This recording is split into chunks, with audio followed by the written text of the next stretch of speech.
Hello, YouTube. This is Dark Tower Palaver. Welcome to our first book club of 2022. We're going to be diving into, we're in the second book of The Wastelands, titled Lud. So, pretty excited for that. We started out, or we left off the year pretty strong in 2021. Pretty intense scenes that we covered there. So, looking forward now to journeying forward now with Jake on the other side, past the monster and the mansion and whatnot. So yeah, it's going to be a good time. Yeah. So yeah, let's go ahead. It looked like we had a couple people here in the chat. I don't know, nobody's spoken up yet, but welcome anyone that may be with us listening live. Let's go ahead and actually let me make sure that the old Mark just literally wrote right after you said that. All right, so make sure the thing is recording there. Hello, Mark and Mike. Welcome to the live stream. Let's go ahead and hit the old intro and then get started into Lud, as the book is called, the book, quote unquote, of the second half, basically, of this book. Well, half. Well, yeah, it actually almost is half. Well, it's almost exactly half. I noticed that today. 47%. I didn't notice that in doing prep. So, it's damn near half way through this one, which is crazy because it feels like we just started this book not too long ago. Yeah. So, maybe our pacing up is working well. So, let's go ahead and hit the intro and get started.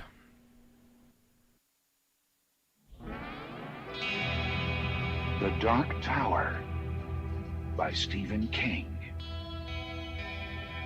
The man in black fled across the desert, and the gunslinger followed. Go then. There are other worlds than these. Death, but not for you, gunslinger. It's time we had our own palaver, I think, and it's going to take a while. And yet, dauntless, the slug horn to my lips I set, and blew. Child Roland to the Dark Tower came. We are content, one from many. Let the palaver begin.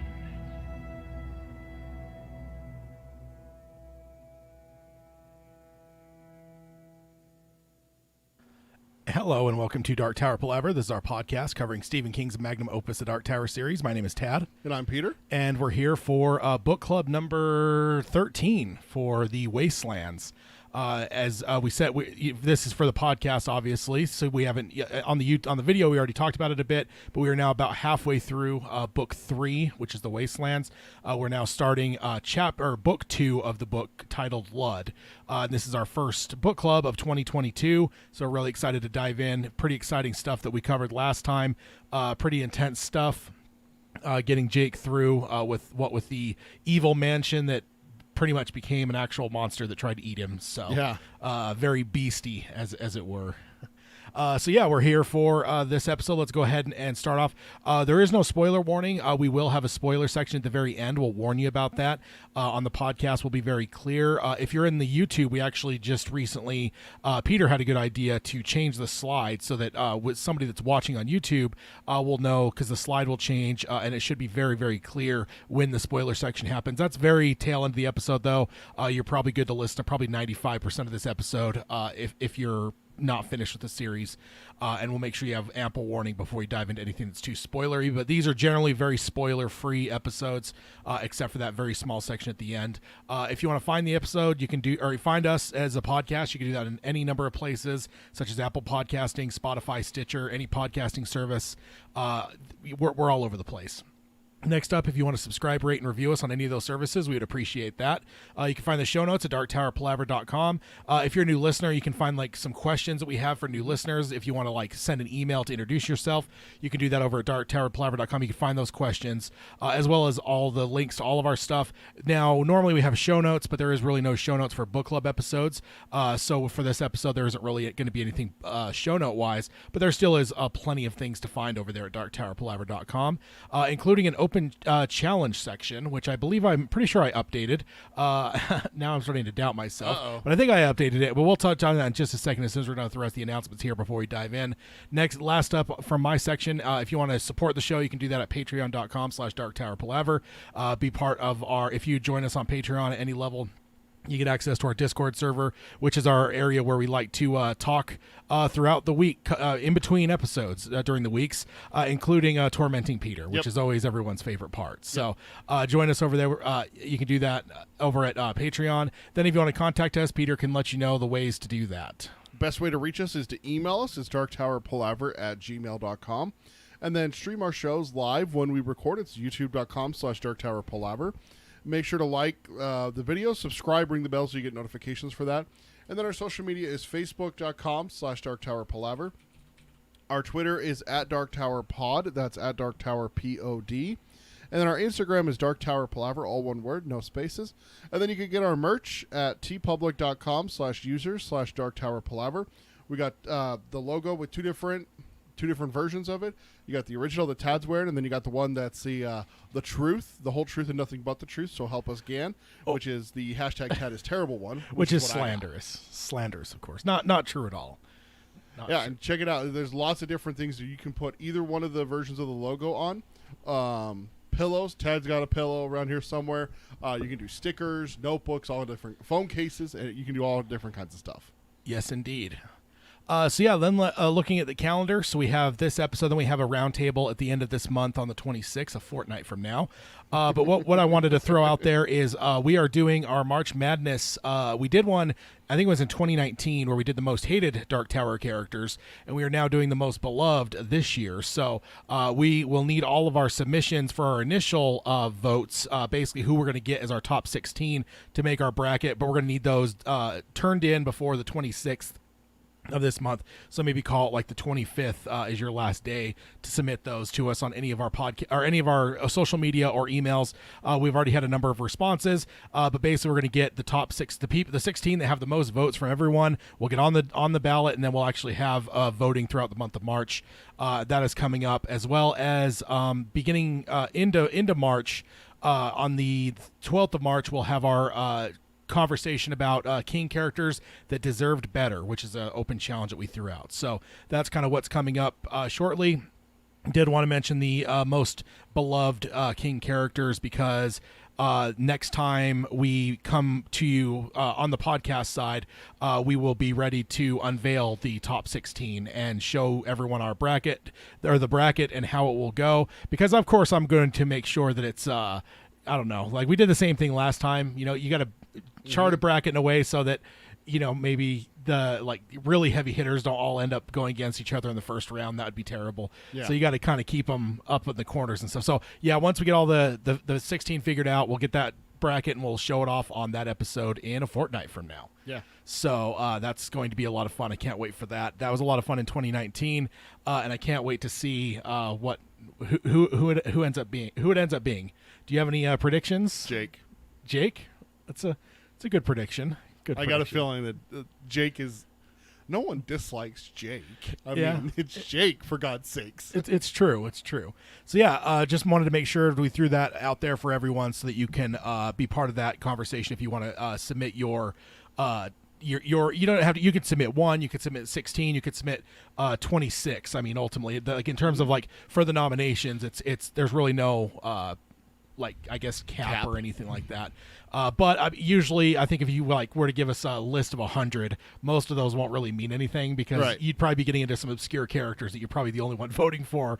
You know, some random person like Allie or something. You know, from book 1. That would be. I like Allie. I mean, yeah, but you know, if you're getting to the level where you're actually listing her, you're probably listing some pretty obscure characters, and I don't know if anyone but you is going to be voting. Or nominating her. So. Interesting that you went with Allie instead of your favorite Sylvia. I mean, I thought of Sylvia Pittston, certainly. She was on the most hated, though. So she was. Yes. As we already kind of alluded to, we are now in book 2 for our book club here, and it is titled Lud, with the I don't know, like the sub title, which is A Heap of Broken Images. And then this book, basically, it's 2 books. and then there's only 3 chapters per book. So it's kind of a crazy way it's done here. But this book 2, Lud, will take us all the way through the end of this novel with 4 main chapters, and we are diving into the first of those 4 chapters today, and that chapter is titled Bear. Let's see, did I accidentally just click into? Yeah, I did. Stupid Kindle. It's like it said Bear and Bone. I'm like, wait a minute, that doesn't sound right. Yes, this one is titled Town and Quartet. This is chapter 4. So we'll be diving into that in this episode.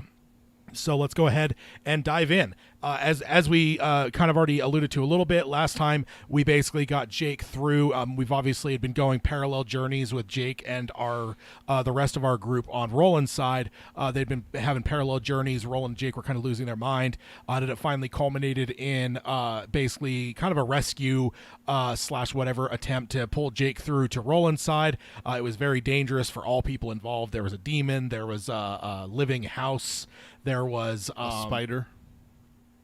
Oh yeah, spiders. There was the spiders. Yes. There's just creepy crawlies. Yeah, all kinds of fun stuff. And that ultimately culminated with Jake making it through, and the voices being gone. So that's kind of where we left off. Is everyone on the same side finally?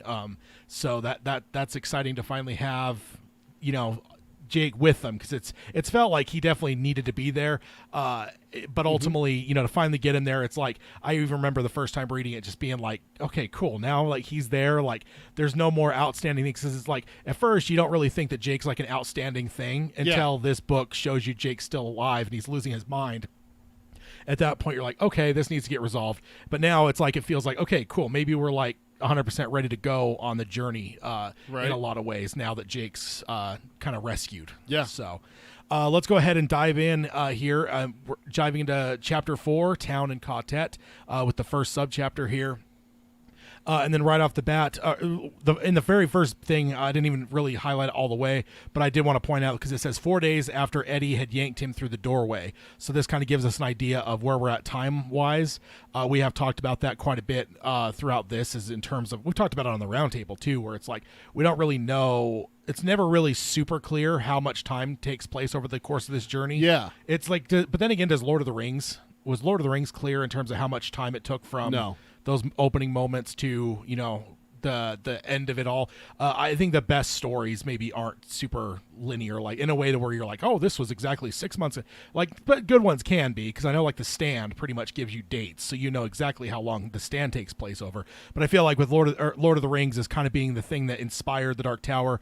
It never really bothered me that we don't know, but it is always fun when we actually get something from King to let us know where we're at timeline wise. So we're 4 days after where we left off. Yeah, we talked about that at the beginning of book 3 is we left the beach and everything like that, and it gave like a vague thing of how much time had passed, but it wasn't exact. Yeah. It's definitely not one that you're going to be plotting. I think what it was is, I think we at one point we had a discussion on people's ages, okay, we know I think all their ages are pretty much pinned down except for Roland. But ultimately we were like, we don't know how long the journey takes, and it's just one of those things. There's no way to answer that. But it is always fun when King gives us a little bit of a hint of time passage.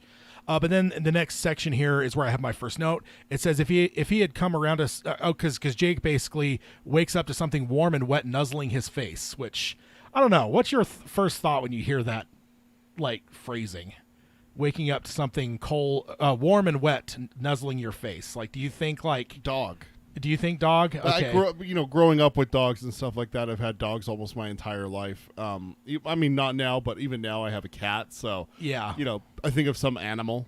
Yeah, I guess for me, my initial impression when I read those words is not good, because you're in the wild with these guys. Yep. You're not just at home where your pet little dog is there. Yeah, that's true. I guess if you're thinking okay, take me with my thing for animals, and if you're out thinking camping, dog, cat, but if I'm out camping, all of a sudden it changes. Oh God, it's a bear. Yeah, I guess that's so. Maybe it's just the difference of how our minds work. But my first impression of that warm and wet nuzzling his face, I'm like, that may not be good. Especially because it's Stephen King, for God's sake. I got to take that into consideration too. Yeah, we have to remember that. For the way it's King, it could very well be some kind of mutant rat with multiple heads, and it's getting its whatever flea infested fur just rubbing up against his. You never know. It's Nuzzling you a little bit. Yeah, it's Stephen King, for God's sake. That is not outside of his realm of possibilities. Yeah. So Mike says in the chat, the leftmost book cover is over the top scary, even for a King book. yeah, and that is that's the one where we actually see the cover that is basically portraying the Dutch Hill monster. So that is a very creepy one. I think the train ones creep me out too because they're like very skullish. So they just seem kind of sinister. I don't know. But just definitely strange. Robert asked me, does a beastie have a cold nose? Most beasties do. Yeah, I was about to say, I would imagine so. Dogs' noses are cold, especially when they're wet. So, yeah, I'm sure a bear or a wolf or something would probably have a cold nose. Or a monkey. A monkey. I don't know. Do monkeys have, like... I almost think they monkeys... They don't have a snout, but they have noses. Yeah, I would imagine their noses be warm, though. No. I don't know why. But no, monkeys are cold. Evil. I would love to see you watch Congo again. I mean, it probably doesn't hold up, but it'd be hilarious because, like, even if something doesn't hold up, if there's something that's like fear from your childhood, that shit sticks, man. I'll tell you right now, I'm more than willing to do a watch with you for a Patreon. I'm more than willing to do that.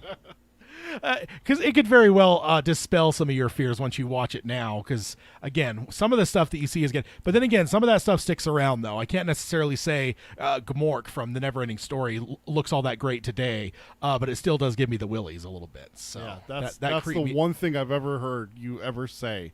Still gives you the willies. Yeah, that thing creeped me out a lot as a kid. So, and yeah, there's just still something that just, gives me the heebie-jeebies. But then, sorry, so now that a little bit of a tangent there, but we... touching on the fact that something warm and wet was nuzzling him, it says if he had come to such a sensation at any of the 3 previous mornings, he undoubtedly would have wakened his companions with his screams, for he had been feverish and his sleep had been haunted by nightmares of the Plaster Man.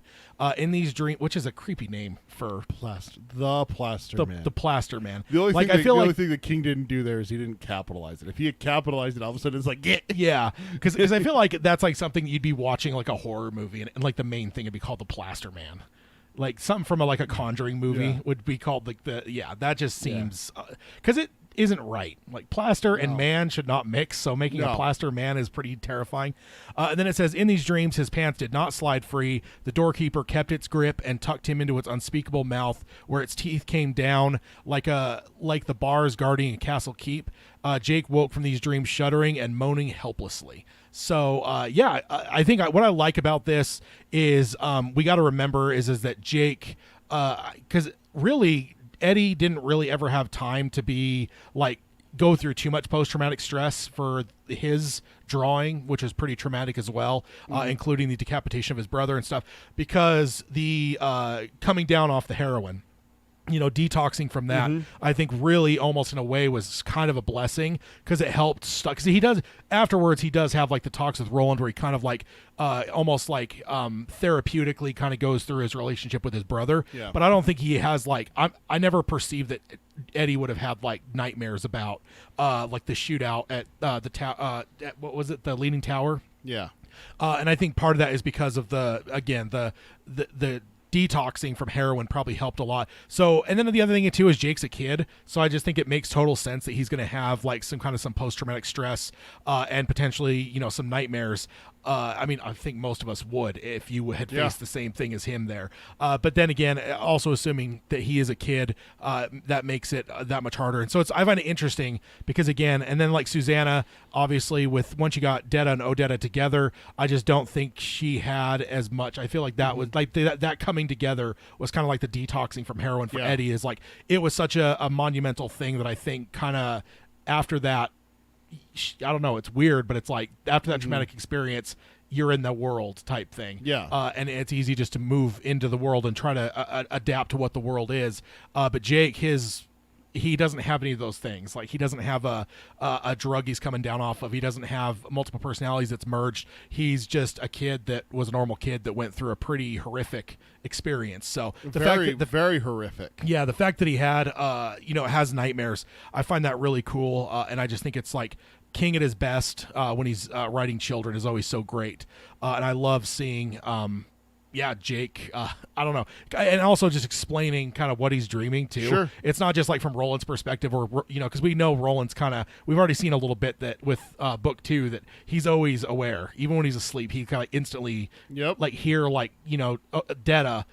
Open her eyes. Yeah. He heard her open her eyes. I think it was like her breathing changes too, right? Like he knew instantly that like somebody in the camp was awake and like. And then he put himself into a little bit of a deeper sleep so that she wouldn't detect him. Yeah. So you easily could have pursued it from the perspective of showing Roland like perceiving Jake having these nightmares, but I just think it's so much better to show it from his perspective because we see what it actually is, and it's the perfect thing for a kid too. Like something traumatic happens, like wouldn't it be just natural for a kid to have nightmares of what if it went the other way? Yeah. So instead of it's what you're talking about here with King is instead of it being Roland knew Jake had nightmares, it's this paragraph explaining the nightmare itself, which is far more terrifying because we've all had nightmares like that. Yeah. We've all had nightmares where we couldn't run and we couldn't get away from the monster, or you tripped and fell and then the monster got you, or the most common dream, I think, falling from a high place. Yeah. The airplane door flies off, or you step wrong and you fall off a cliff, or whatever. Everyone has those. And you wake dreams. up startling. You do that start. Yeah, I loved a shower thought that I read the other day on Reddit about that, where it said, "Our bodies are able to recreate falling from a great height where we would die if we actually fell from that height, having never done it." Yeah, and I'm just like, what is the farthest I've fallen? Off the roof of my parents' house. Yeah, I was going to say probably like a one-story house. One story is usually like... I mean, there's people out there who have fallen farther, broken bones and stuff like that. Yeah. Extreme circumstances. I saw another one on Reddit where it was a hospital burning and the guy jumped from the 3rd floor and got caught by the crowd. Yeah. Like, he still got hurt, but he knows what it feels like more to fall than I do. But most people, me, you, normal, everyday people who haven't had a traumatic fall... Our body is still able to recreate that. Yeah. Imagine what your body would do with this in your brain. Yeah. That's where a lot of people, lesser people, myself, would have broke when Jake doesn't. Yeah. Oh, yeah. And I think part of that, we credited him that a little bit, too. Part of that might be being a kid. Yeah. Because as an adult, your mind solidifies more over, what's real and what's not. And I think that, when you're, you see it in movies all the time, too, where, an adult is faced with, a supernatural thing. They just can't. They can't. It's not even denial. It's almost like they just are, mentally incapable of accepting something, and whereas a kid can. We got that a lot in The Mist. I was reading Skeleton Crew, and The Mist is one of the stories in there, and there's just people who just, look, we have proof through this door. If this would be the conversation, would be, Tad, I have proof that something, not someone, a monster killed our friend. All we have to do is walk through this door. It's safe. The thing is dead. It's on the floor. I killed it. Just come through the door and see it with me. Like Captain Holt in the movie. There's people who will just flat... No. Yeah. I won't do it. Yeah. I won't. They dig in their heel. That's what you're talking about here with adults, is that there's not that willing. Kids would have been like, oh, okay, yeah, let's go see it. But there are certain adults that'll just be like, no. Yeah, absolutely not. Yeah, indeed. So what do you got next here? So next up, Jake has a fever that was caused by a spider the one on the back of his neck. Roland examines it, thinks that it's getting worse instead of better, so he talks with Eddie, and Eddie offers him a pink pill. Jake had gazed at it doubtfully. What is it? Keflet, Roland said, and then looked disgustingly at Eddie. You tell him. I still can't say it. Keflex. You can trust it, Jake. It came from a government-approved pharmacy in good old New York. Roland swallowed a bunch of it, and he's as healthy as a horse. Looks a little like one, too, as you can see. Jake was astonished. How did you get medicine in New York? That's a long story, the gunslinger said. You'll hear all of it in time, but for now, just take the pill. Jake did. The response was both quick and satisfying. The angry red swelling around the bite began to fade in 24 hours, and now the fever was gone as well. Yeah. So I love that too, because that also shows we're almost back tracing those 4 days a little bit here. Yeah. Within at least a day or so of that 4 day period is when this spider bite happened and stuff. One thing that makes me laugh though, I don't even remember who it was, but I remember there's one point that I knew someone that somebody else showed some pills, and the person immediately grabbed it and just took it and didn't ask. That was at work.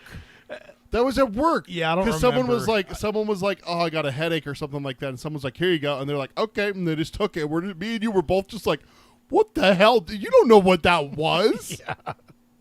Yeah, definitely different people. But I love the suspicion there. And also it is a little bit of a tease for Jake because, like, you know, in Jake's mind, I don't know that he would perceive, like, the gunslinger being on his side of the world. So, and I don't know. I guess he brought some stuff through, so maybe he could just piece it together. Oh, you know, Eddie or Susanna probably brought it over or something, right. Which we know is not true, but maybe he takes it that way. But yeah, I love the almost untold stories because we've already heard them, obviously. But yeah, that's interesting to see the old spider bite showing through, which is almost almost worse because I think if you're Jake, as time goes by, you may just assume that parts of that what you remember were just like your imagination. Yep. Like you might just think to yourself, "Oh, the spiders weren't real. My mind just invented that. That was just part of the fear." But when you got a bite on the back of your neck, like. Kind of hard to ignore that. Yeah, it's kind of hard to like not accept the fact that that was real. So, yeah, definitely. It's like every Freddy Krueger movie has that moment when like someone gets scratched, you know, and then they wake up and they see the scratch and it like obviously like blows their mind because like things that happen in your dream can't hurt you in real life. So it's hard for them to fathom. And so for Jake, he kind of has that where it's like there's no covering up mentally that like, oh, that wasn't real. Like, no, yeah, it was. You still got the bite on the back of your neck. So there's the real thing there, and I think he has scratches on his legs too, doesn't he? Yeah, from where it grabbed him after his pants got ripped off. Yeah. I think like the plaster man, as much as that's almost more unbelievable than spiders, is probably one that he would never try to like cover up in his mind. I think that one, but I think like the spiders, there's just some elements of it that you may want to just like round the edges and smooth it off and just be like, I see. Just take a little bit off. Don't try and forget the whole thing. Yeah, but just try and like, okay, yeah, the door slamming behind me, the horrible smell, the spiders, all that was just my imagination because I dealt with this horrible thing. Yeah, but when there's a bite, it says no. All of the other stuff, also the sprinkles and the cherry on top and the whipped cream, all of that came with that shit-coated sundae. Yeah. So here you go. Plus, most of us hate spiders anyway. So to have a spider bite, like that's one of the worst things in reality, right? Because like if it happens like when you're asleep or something, you don't know, and all you know is you get that telltale spider bite mark on your arm and it's like swelling a little bit. Like that's always like the creepiest thing because you're like, am I gonna die from this? Yeah, it's like that little alien bastard with 8 legs and multiple eyes. Alien bastard. You know, it got on you, and when you didn't know it, and then it bit you. Like it's the worst kind of thing. Sneak attack. Yeah, pretty much. So the next up here it says the warm thing nuzzling against Jake sat up with a jerk, his eyes flying open. So again, we kind of just had this weird, like almost tangent from King as he like gives us like a couple sentences, and then he like breaks down the sentences to like tell you what things were. So we kind of backtrace with like the spider bite, this whole conversation about Keflex, but then you go back to the very first thing that we basically read was, you know, something's warm and wet as nuzzling. And so then King's getting back to that. It's kind of funny because that's a lot like what we saw in book 1. Yeah. You know, where you kind of have like flashbacks on flashbacks on flashbacks type stuff. Him telling about what happened while remembering that him telling what happened. Yeah. It's crazy to think This is like a miniature version of that. Yeah. But there, you know, we just spent 3 or 4 paragraphs now kind of like backtracing and filling in little details from that first paragraph that we read. So now we're back to it. It says the thing nuzzling against Jake sat up with a jerk, his eyes flying open. Let's see. Let me make sure where my note is. Whenever it changes pages, I get nervous here. Oh, yeah. I hate that. Let me see. Yes, okay. The creature, which had been licking his cheek, took 2 hasty steps backward. It was a billy bumbler, which I want to pause and just say I love that we know what that is, but he doesn't. Right. You know, because we as readers have already experienced these creatures. But Jake didn't know that. He had never seen one before now. It was skinnier than the ones that Roland's party had seen earlier. Its black and gray striped fur was matted and mangy. There was a clot of old dried blood on one flank.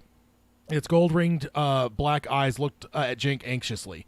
Its hindquarters switched, hopefully, back and forth. Jake relaxed. He supposed there was exceptions to the rule, but he had an idea that something wagging its tail, or trying to, was probably not too dangerous. And I love that. But then again, at the same time, there's part of me that's just like, now I want to like see a story where there is something wagging its tail and it just like chews someone's face off. Wolves. Just to upset that that notion, because Jake's right. Like, pretty good rule of thumb that if it's wagging its tail, it's probably not dangerous. That means happy, right? Yeah. So I would love to now just see like maybe even King himself do a story where something's wagging its tail and it just like bites your head off or something. But so we got a Billy Bumbler here. We've already seen that. Eddie wanted to eat one. Asked if they were good to eat, and then we got into the whole thing about Roland saying it's like eating a dog, and Susanna's like, "Have you?" Which is a great exchange. We got another Bumbler here. This one's wandering into camp and snuggling up to Jake's face. So it said it was licking him. Yeah, and licking him. So I don't know. Don't know if you can trust it. If it's licking you, I mean, I don't think that... Tasting. What if you woke up to a bear licking you? I mean, I know that's different because of the size, but... I mean, I want a pet bear. There's always that question, if you could have one animal and it's guaranteed domestic and it wouldn't be domesticated. What would you pick? Dude, I'd absolutely pick a big old grizzly bear. And see... I want to cuddle a grizzly bear. That just seems so comfy. Yeah, but I think for me, there's always that underlying thing of like a wild animal is always a wild animal. Mm-hmm. Like there's that lady that had like the pet gorilla or whatever it was, a chimp. Yeah, that was a chimpanzee. And eventually it just snapped and just like went nuts and ripped her face off and stuff. There's just part of me that's like, so if I'm going to take an animal that's wild, that I'm gonna like whatever, even though like they're saying I'm guaranteed that it's domesticated, there's still that underlying thing. I don't want it to be a bear. You're still gonna pick like a meerkat or something small enough that you can punt across the room. Exactly. Let me do something that if it does turn on me, I have a chance. If it's a grizzly bear, I'm dead. I may as well jump from an airplane with no parachute. And Ted's not exaggerating it. There's literally a story of that with the lady with the chimp. Look it up. Yeah, he's not just saying. That's not just a phrase he's making up. No. Ripped her face off. No, it really did. Yeah, and he loves bringing that up to me too. And that's what they do, man. That's what they do. They go after your thumbs and your face. Almost every attack you see, those are like the things they go after. Yep. I don't know. You can't trust them. Hide my thumbs. Hide your thumbs. Cover your face. What do you got next? Jake has a malfunctioning watch that he's thinking about. He had mentioned this odd behavior to Roland and had shown him the watch, thinking it would amaze him, but Roland examined it closely for only a moment or two before nodding in dismissive way and telling Jake it was an interesting clock. But as a rule, no timepiece did very good work these days. That one got me. So the Seiko was useless, but Jake still found himself loath to throw it away, because he supposed it was a piece of his old life, and there was only a few of those left. Right now, the Seiko claimed it was 62 minutes past 40 on a Wednesday, Thursday, and Saturday in both December and March.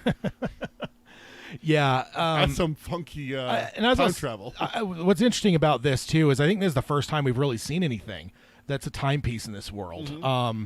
Eddie didn't. We haven't had no mention that Eddie had a watch or Susanna.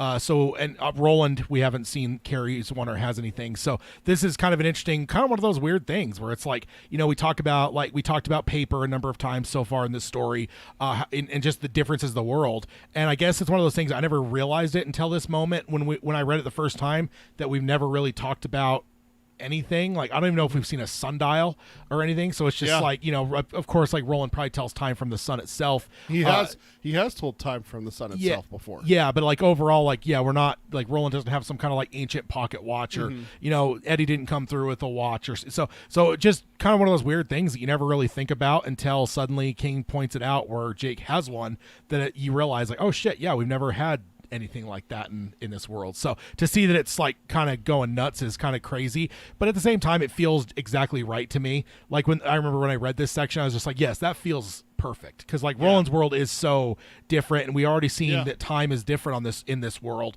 when they were dealing with Jake, because like they realized like how much time until Jake was going to try to cross over, and Eddie was kind of freaking out because he's like, we don't have as much time, or there's not enough to like. We kind of got a sense that the timelines, even though they're parallel, they're not moving at the same speed. So it makes total sense that a watch from our world would mean nothing in this world. And if this world is so batshit fucked up. Like this world's probably given up watches or whatever clocks probably hundreds of years ago. Yeah. Mike asked in the chat, do we know the origin of the name Billy Bubbler? Not that I've ever heard. Me either. Yeah, I'm not sure that I ever have. The problem is, I think with this, or not problem, but one thing about this series that's interesting is King has never really talked as much about this series in interviews and stuff. Like, we've heard a bit about the writing and like he had like that one draft that he lost on a motorcycle. We have like a number of things, but I don't think he's ever really dived as deep into this as some of his other works. So there are things like that we just, I don't think, at least as far as no, we don't really know. I've never heard anything. So. I've never dug into it just in case if it's something that you ever wanted to bring up on a show. That's like, there's like certain words that I am not allowed to Google or even look at. It's Dark Tower and Stephen King because I don't want to spoil, head in the sand stuff for us on the show.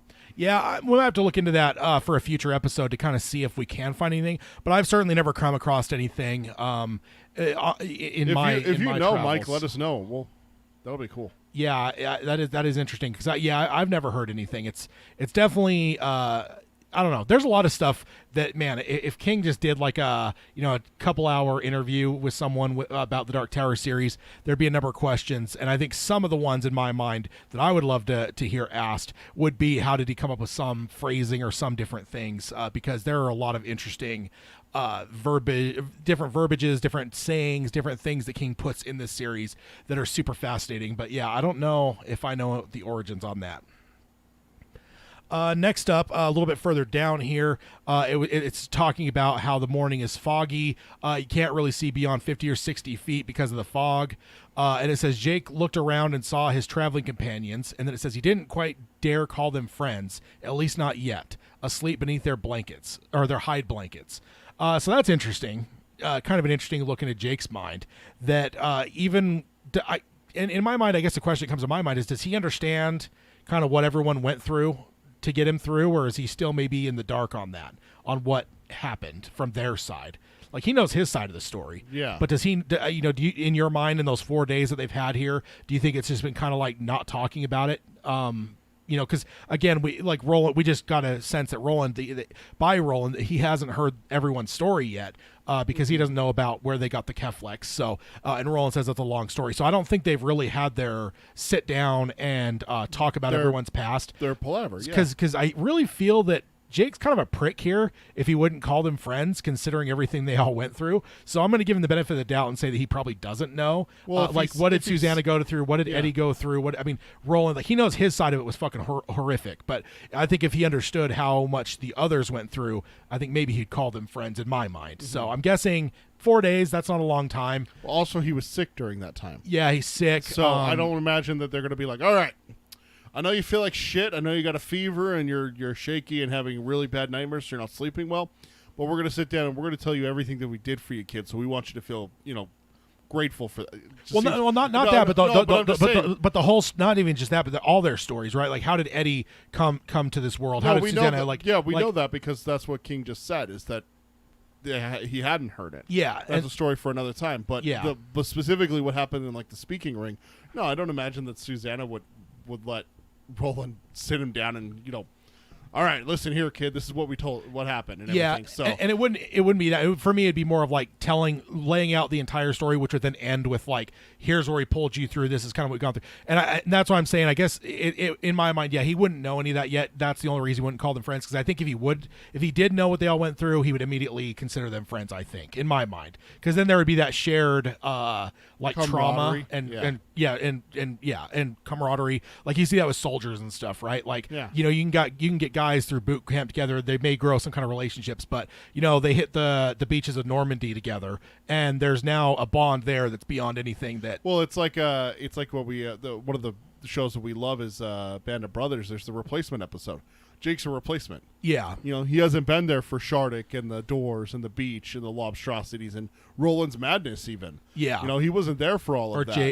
Eddie's, Eddie's detoxing. withdrawal. Yeah. Detta's insanity and everything. Yeah. So. They've all been through a lot. And but I do find it interesting because it's just kind of a cool character thing to show again, and you can perceive it how you want. I kind of perceive it as a realm of like, he probably doesn't know the full story. That's why he's not counting them friends yet. But like, it's kind of a cool thing because it's just something that's such a cool detail that I just got to give King props for throwing it in there because I think it's super fascinating. Absolutely. What do you got next? He once more turned his attention to the animal which had awakened him. It looked like a combination raccoon and woodchuck with a dash of dachshund thrown in for good measure.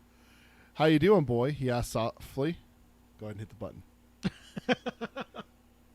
Boy.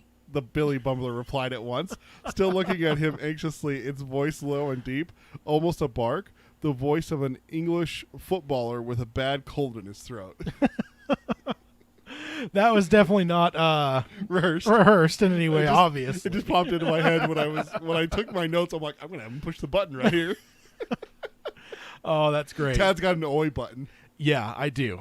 So I'm jealous. I want an oi button. yeah. So just again, we get a description. Did we get a description when they saw them the first time? Not as I'm trying to remember what we actually learned when Eddie wanted to eat them. I'm not him. Eat them, like when they saw some Billy Bumblers earlier.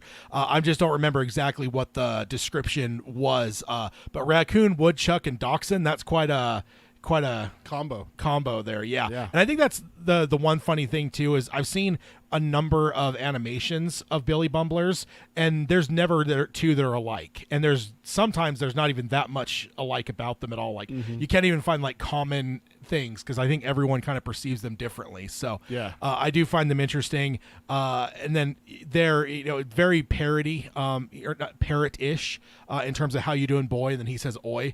I mean, we've only see this one example here, but it's definitely what I see is I was like, oh, he just called him boy and it says oi back. So definitely strange, and it's very weird for a fur creature to be talking. That troubles me. Oi. that troubles me deeply. Birds can talk, but I don't know, beasts, and like wooded animals. I don't know. That's creepy to me. That gets a little bit too close to the never-ending story to me. So let's go ahead. The next section we have here, we have a sound clip. And for the live audience, you guys will hear it. I will have to edit it out of the long-term YouTube video due to copyright. But the podcast, you'll hear it as well. But let's go ahead and take a listen to Mr. Frank Muller with this next little section here. Well, there it is, talking repeatedly there. And just, of course, kudos to Frank Muller as a wonderful narrator. Definitely recommend anyone check out the audiobooks if you haven't done so previously. There's two narrators. They both do an incredible job. And Frank, he does a killer job. I love his voice there. And I actually, we'll talk about it more on the next episode, but I had another Frank experience, and it was crazy because it sounded nothing like this. Really? Not at all. Like to the point where like there's multiple times I forgot it was even him. Wow. And I'm like, man, so because I always just kind of assumed this was kind of Frank's voice, and I feel like I've actually listened to a few of his, and they sound similar. Because I feel like I think I listened to Moby Dick, and Frank narrated it, and it sounded close enough to this that was like, okay, cool, yeah, like Frank's voice, like not when he's doing like an Eddie voice or whatever, but like the bass narration voice, like sounded similar. But yeah. One recently I went through, and like I said, we'll cover it in the next episode a little bit, but I was just like, dude, what the hell? Like, how is this the same guy? Like he's a talented motherfucker when it comes to being a voice actor essentially. So, but it's just weird because even voice actors usually they at least have a bass voice, but yeah, the fact that he was so different blew my mind quite a bit. So, pretty cool. Look into what Billy Bumblers were, I guess, in previous days from Roland here.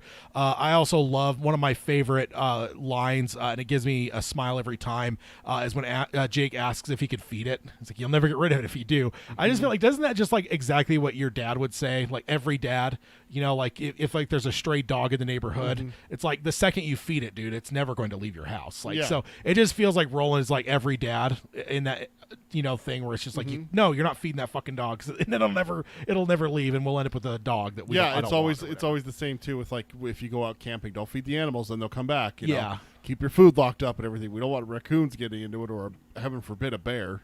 Yeah, yeah. In Alaska, there's a lot of laws about garbage in terms of like they have the garbage cans that get people are sealed, and they like seal and lock, and because like if it's open, you're just going to attract bears. So there's like laws. And they're not. There's laws about like you need to use like the government like designated things, because if you don't, like you're going to attract bears into like your neighborhood.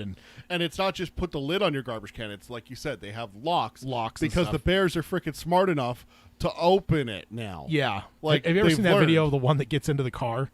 Like the people are outside recording it from their houses. It's like They're like, no, and no. it opens the door to their and car and gets in. And it's like, dude, yeah, that's the point when it's like the Raptors in Jurassic Park. It's like, oh, we're fine as long as they don't know how to open doors. There's a cut to the next scene and the door's opening. Yep. There's a subreddit that's called Unexpected, and one that actually got me was it's a video of a dumpster. And I'm like, okay, what's going to happen? Like, does someone throw like a bottle rocket in there? Is it going to explode? Is it on fire? You know, what's going on? But the guy goes over and you see like a 2x4 come into the video, and it flips the lid open. Freaking bear pops up. I'm like, how the hell did you get in there? Yeah. And close the lid on yourself. Like, what is this? Yeah. So I love Roland's. We'll never get rid of it if you do. Like, that's just, I love that. I love that line. And then like, yeah, that whole element of like the backstory we've talked about repeatedly throughout these book club episodes, that one of my favorite things is kind of the world building stuff. And so for Roland to give us just that one little paragraph where he's talking about kind of the history and like the baronies and how like they were basically just like house animals, and like their only purpose really was amusing children and keeping the rat population down, which again, it also informs us a bit about what they are. They're not necessarily herbivores, like they're carnivorous. Scavengers. He even says they're scavengers now. Yeah.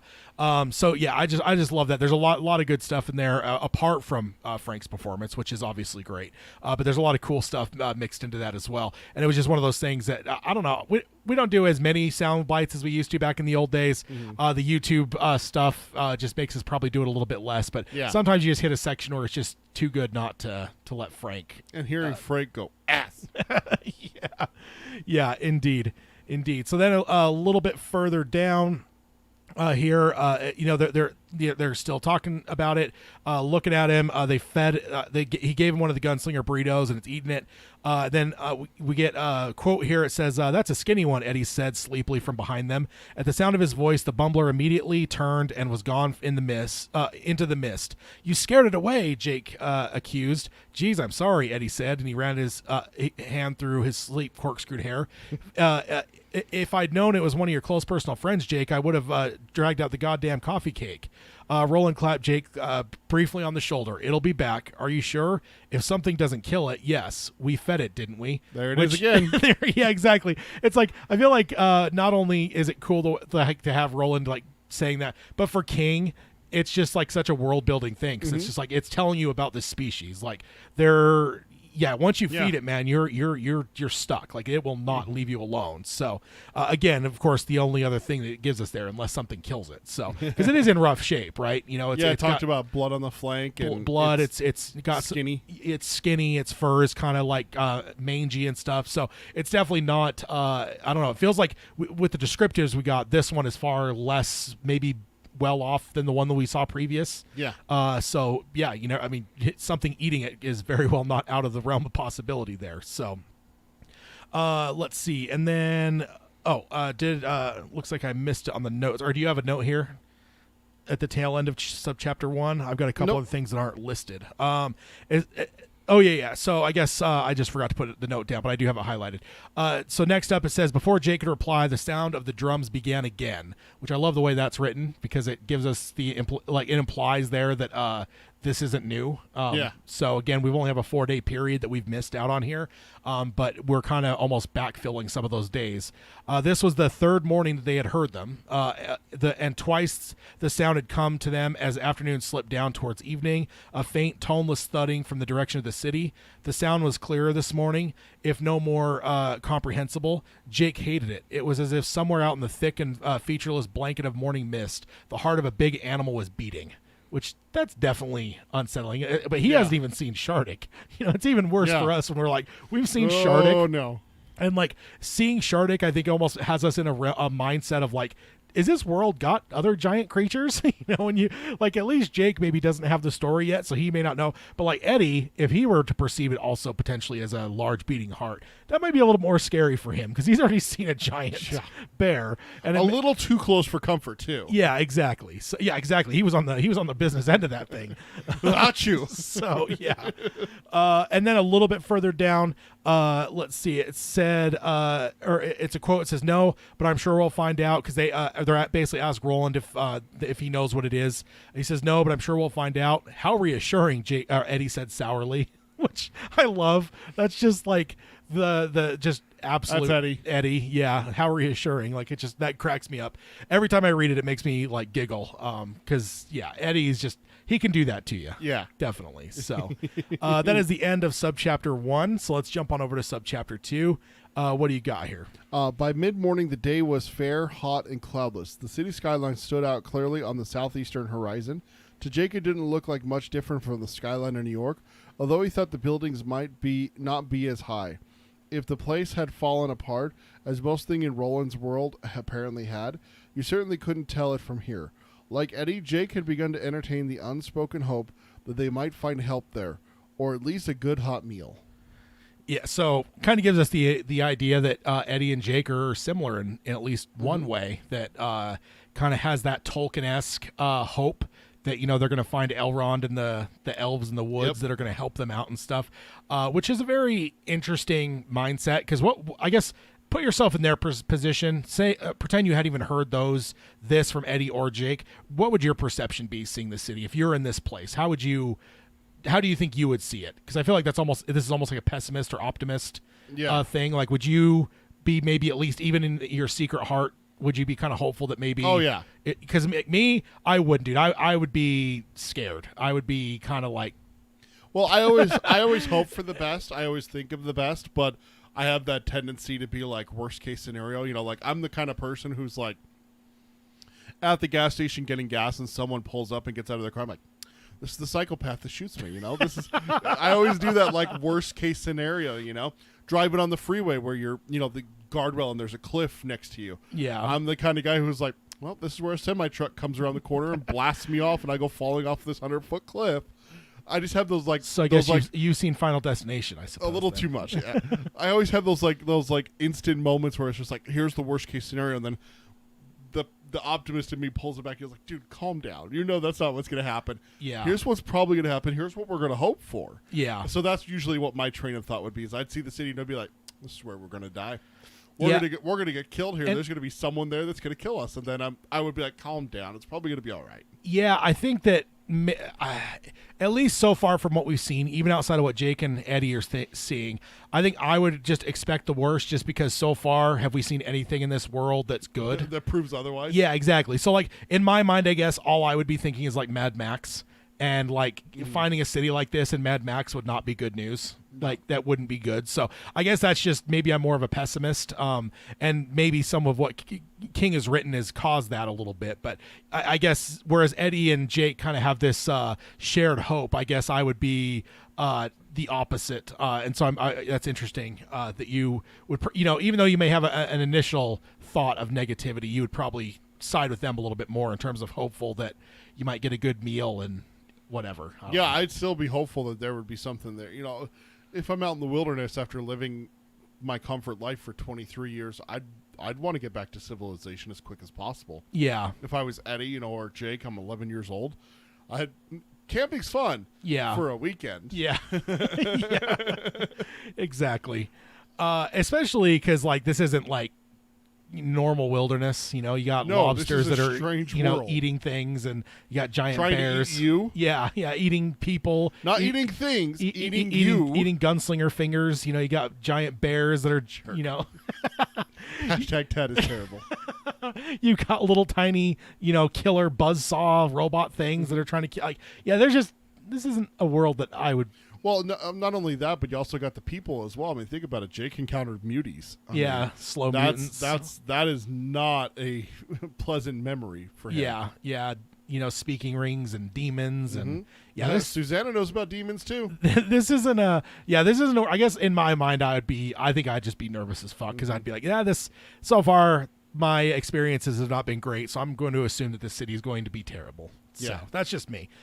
Next up, a little bit further down here, it says they could see more buildings ahead. Most look like farms and appeared deserted. Some of them had fallen down, but these wrecks seem to be the work of some of time rather than violence, furthering Eddie and Jake's hopes of what they might find in the city. Hopes each had kept strictly within himself, least the others scoff, which is interesting because like that doesn't that imply to you that they at least understand that maybe their hope is foolish? Yeah. Because that's almost like it feels to me like if you say something out loud, others are going to scoff. Chances are that what you're holding in your heart is probably not a likely outcome. But so you don't say it to protect that hope. But you know that if you let the hope, because I guess to me that's like a weird thing where it's just like that lottery ticket in your pocket's a loser. You just know. But at the same time, like, you still have that hope that like it's a ridiculous hope that it's a winner potential. I don't know. It's just it feels weird to me that like so you're not going to say anything and let Roland tell you don't even try to hope for that, man. This isn't a world that a city like that's going to be good.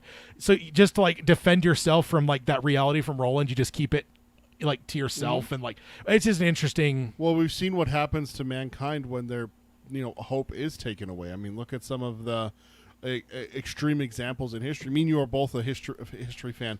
You get some of those ones where it's just like, yep, this is it, and then they'll just sit down on the side of the road and just be like, that's it, I'm gonna die here. Yeah, I can't go on further. I know I can't. I know what happens if I can't, so I'm just gonna accept it. And there's people who, when you lose every hope, zombie movie you've got people like when that. When you lose hope and everything like that, it is a terrible thing.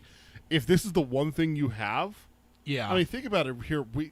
Where are they going? Yeah. I mean, when you look at the story in this context with what we have through books 1 and 2 and basically half of book 3 now, where are they going? What are they doing? What's the end goal? Where are they going to end up? The Dark Tower, but like but what? That's a couple. That's a few words. And that's it. Beyond that, like even we as readers don't know what the fuck that means. Like, so when you take away everything that you have in your life right now, Tad, and make it about going to the Dark Tower, that's it.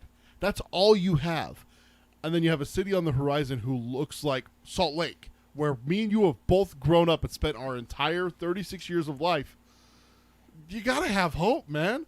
Like, now, I understand being cautious. I will say, as a reader, like I wasn't necessarily hopeful that there was going to be like a happy thing in the city, but I think everything that like when we'd reach like see a city on the horizon, I'd at least get hope that there would be some answers that would let me know more about the Dark Tower at least. Right. So maybe that's like the more of the hope that I'm looking at. But I guess like there's never a point when I'm like with this here that I'm sitting there going, like they're going to get to this city and it's going to be this happy, wonderful thing. Right. I just don't have that, but I do kind of hope that maybe at some point I'm going to learn more about what is the Dark Tower, what does this actually mean type stuff. But yeah, that's definitely. I just think of Mr. Dufresne.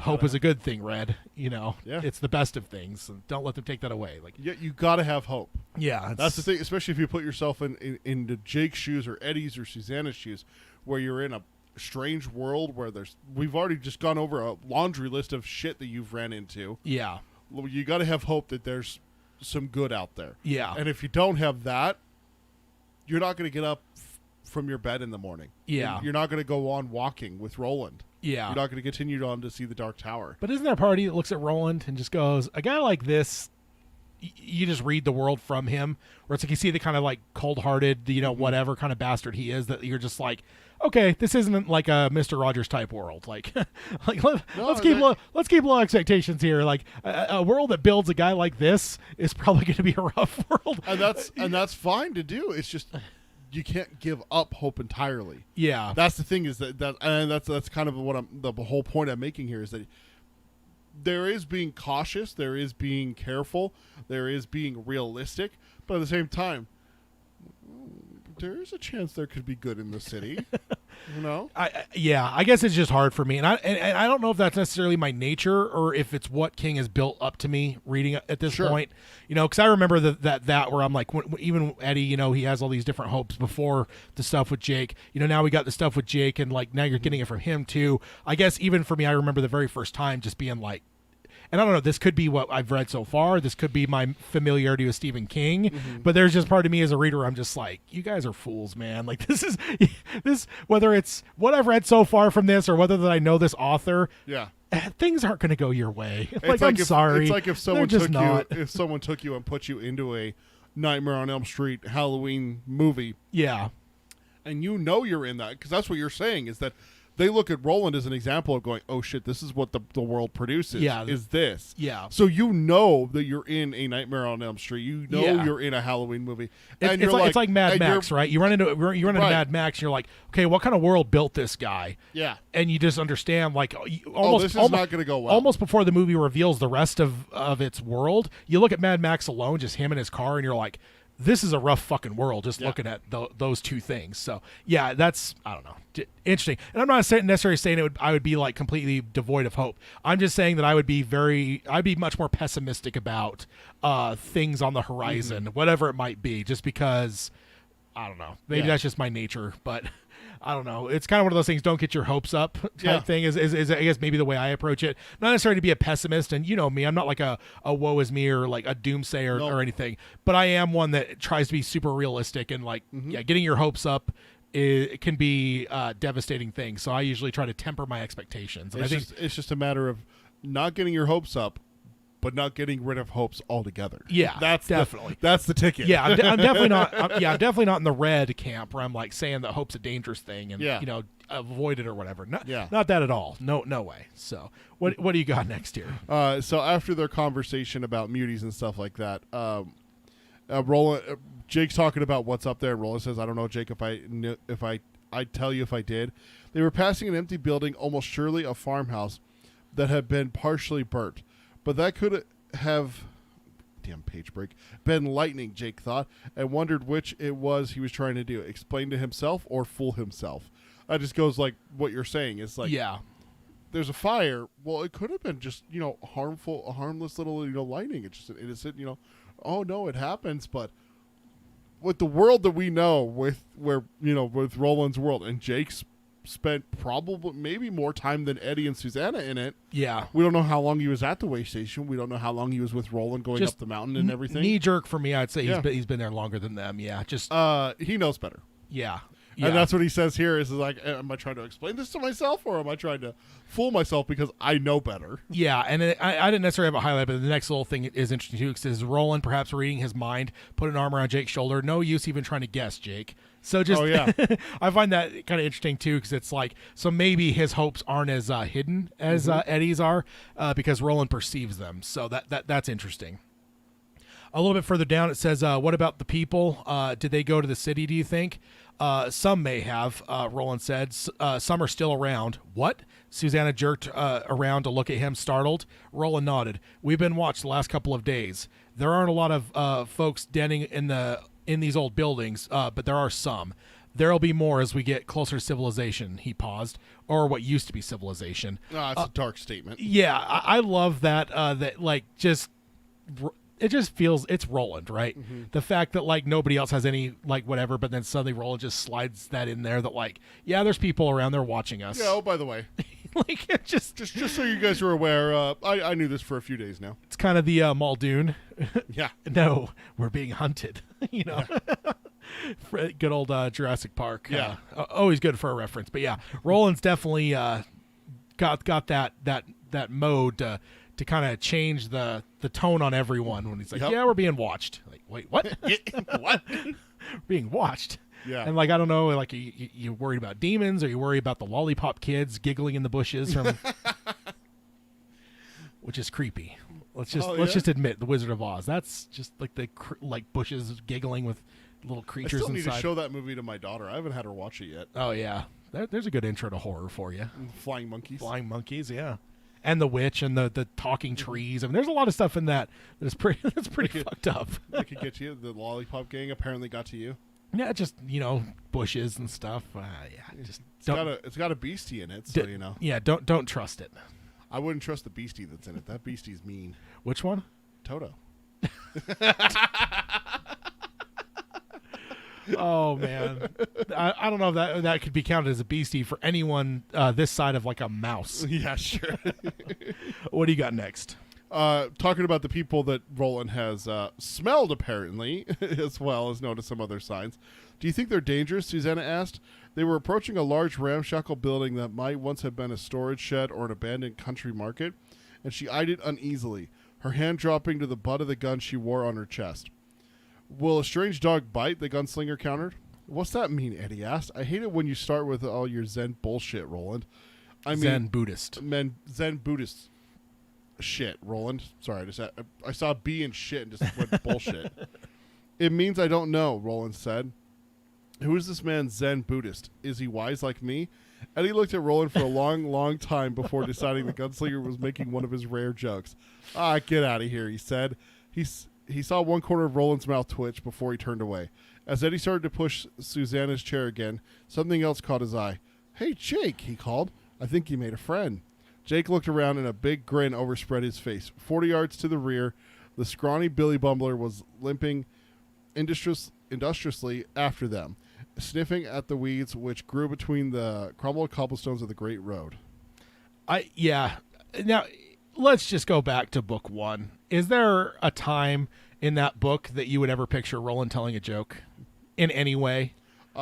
Maybe to comfort Jake, but no, not even then. No, not even then, man.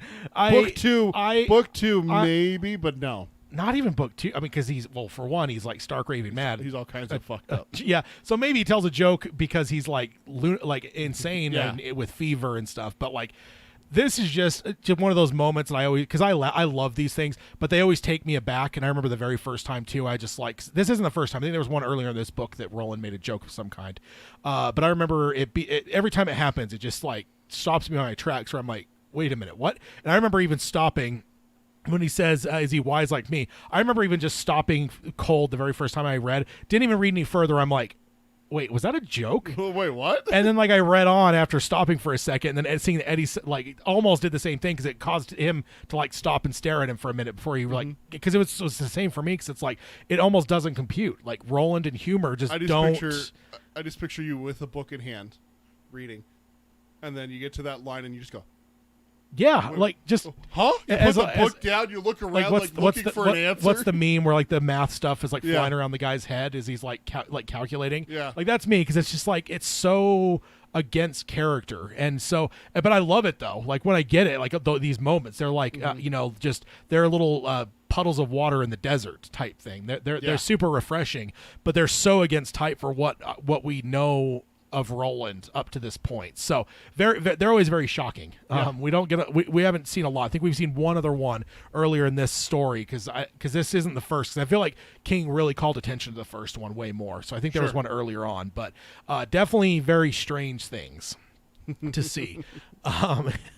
But I mean, I love it though. It's great. And again, it's also kind of the fish out of water thing. I mean, I know we're in his world, but it's our world that's being portrayed, and then he just doesn't get it because like he sees Zen Buddhist as a name of a person, but like Buddhist is obviously a belief system. Buddha is a person, and Zen is a different. So Zen Buddhist, so for him to perceive that as a name, a first and a last name of someone, who is this man Zen Buddhist? Like it's just hilarious. It just he just doesn't get it, which is fine. I don't expect him to. It's not his world, but it always makes me laugh because we know the truth. Like that's not a person's name.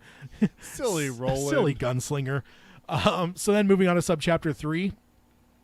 And then it starts off and Roland's telling them to be ready. Eddie asks for what? He says anything. And then a little bit further down it says, below and beyond, the road ran through the first real town they had seen. It looked deserted, but Eddie had not forgotten the conversation that morning. Roland's question, will a strange dog bite, no longer seem quite so zenny.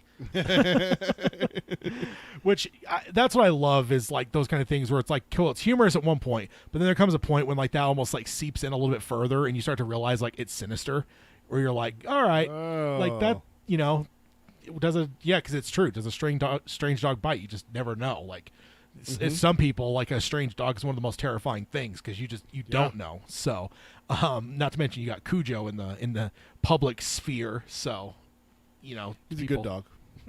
I don't think so. Watch the first 10 minutes. He's a good dog. He's trying to kill Tad. That means he's not a good dog. No, that's definitely a good dog. In any way, is he a good dog? I should give him a bone. What do you got next? Jake, what? Eddie nodded to the butt of the Ruger, which protruded from the waistband of Jake's blue jeans, the extra pair he had tucked into his pack before leaving home. Do you want me to carry that? Jake glanced at Roland. The gunslinger only shrugged as if to say, it's your choice. Okay, Jake. Okay. Jake handed it over. He unshouldered his pack, rummaged through it, and brought out the loaded clip.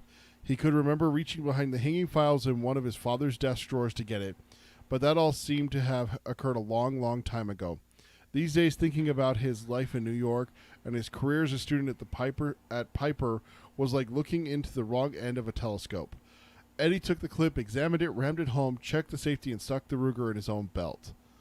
So it's kind of interesting here. The couple things I wanted to point out is that Eddie's obviously on edge. We saw that with the Will Strange Dog bite and everything like that. And he's like, well, the first thing I'm going to do is I'm going to get a gun. Yeah. Like, I got Jake over here has a gun. I better get that gun and be ready. And I remember being really bothered by the fact that they haven't got another gun yet. Mm-hmm. You know, like whether it was the Jack Mort door, but there was just a point where I thought they'd get another gun. And I think I'm still kind of hoping for that. You know, when I was reading this the first time, where it's like, well, they're going to get another one because there's no way they're going to have 3 guns and 4 people. That just makes no fucking sense. So I remember that bothering me a bit, but yeah, here we are with 3 guns and 4 people. So yeah, and you know, part of me when I was reading it the first time, I thought about it too, and I was like, oh, but Jake doesn't need a gun. He's a kid. Yeah. You think of like a herd of buffalo. You know. The adults protect. They form the circle around, you know, the young to keep them from the wolves or the bears or whatever's coming after them and everything like that. That's what I pictured here is like, oh, okay, this is where, yes, Jake brought it, but Eddie's going to be the one to use it. And that's where, honestly, I thought, because Susanna has one of Roland's guns strapped to her chest. It just said that earlier. Yeah. And Roland obviously has the other one on his left hip. But it's like, oh, okay, so this Ruger is going to be Eddie's gun. That's what I thought when I was first reading it through. Yeah. And then I was like, okay, so Jake's not going to have one. See, I just think, let's find a little Derringer for Jake. All I could think at that point was just like, is he going to get a slingshot? Is he going to get, you know... Dennis the Menace. Honestly, that's what I was thinking is like, you know, what's a kid weapon? You know, yeah. You're not going to use a gun. What's he going to use? Yeah. And then part of me was like, okay, if he doesn't have a gun, like... What is it in Christmas Story? A Daisy Red Ryder BB gun? Yeah, you'll shoot your eye out, kid. Oh, with like just have a scene with Jake where he's shooting the bandits like in Christmas Story. There was some imagination scenes there. Yeah, but I remember that bothered me a bit, and I it's kind of like we've talked about before.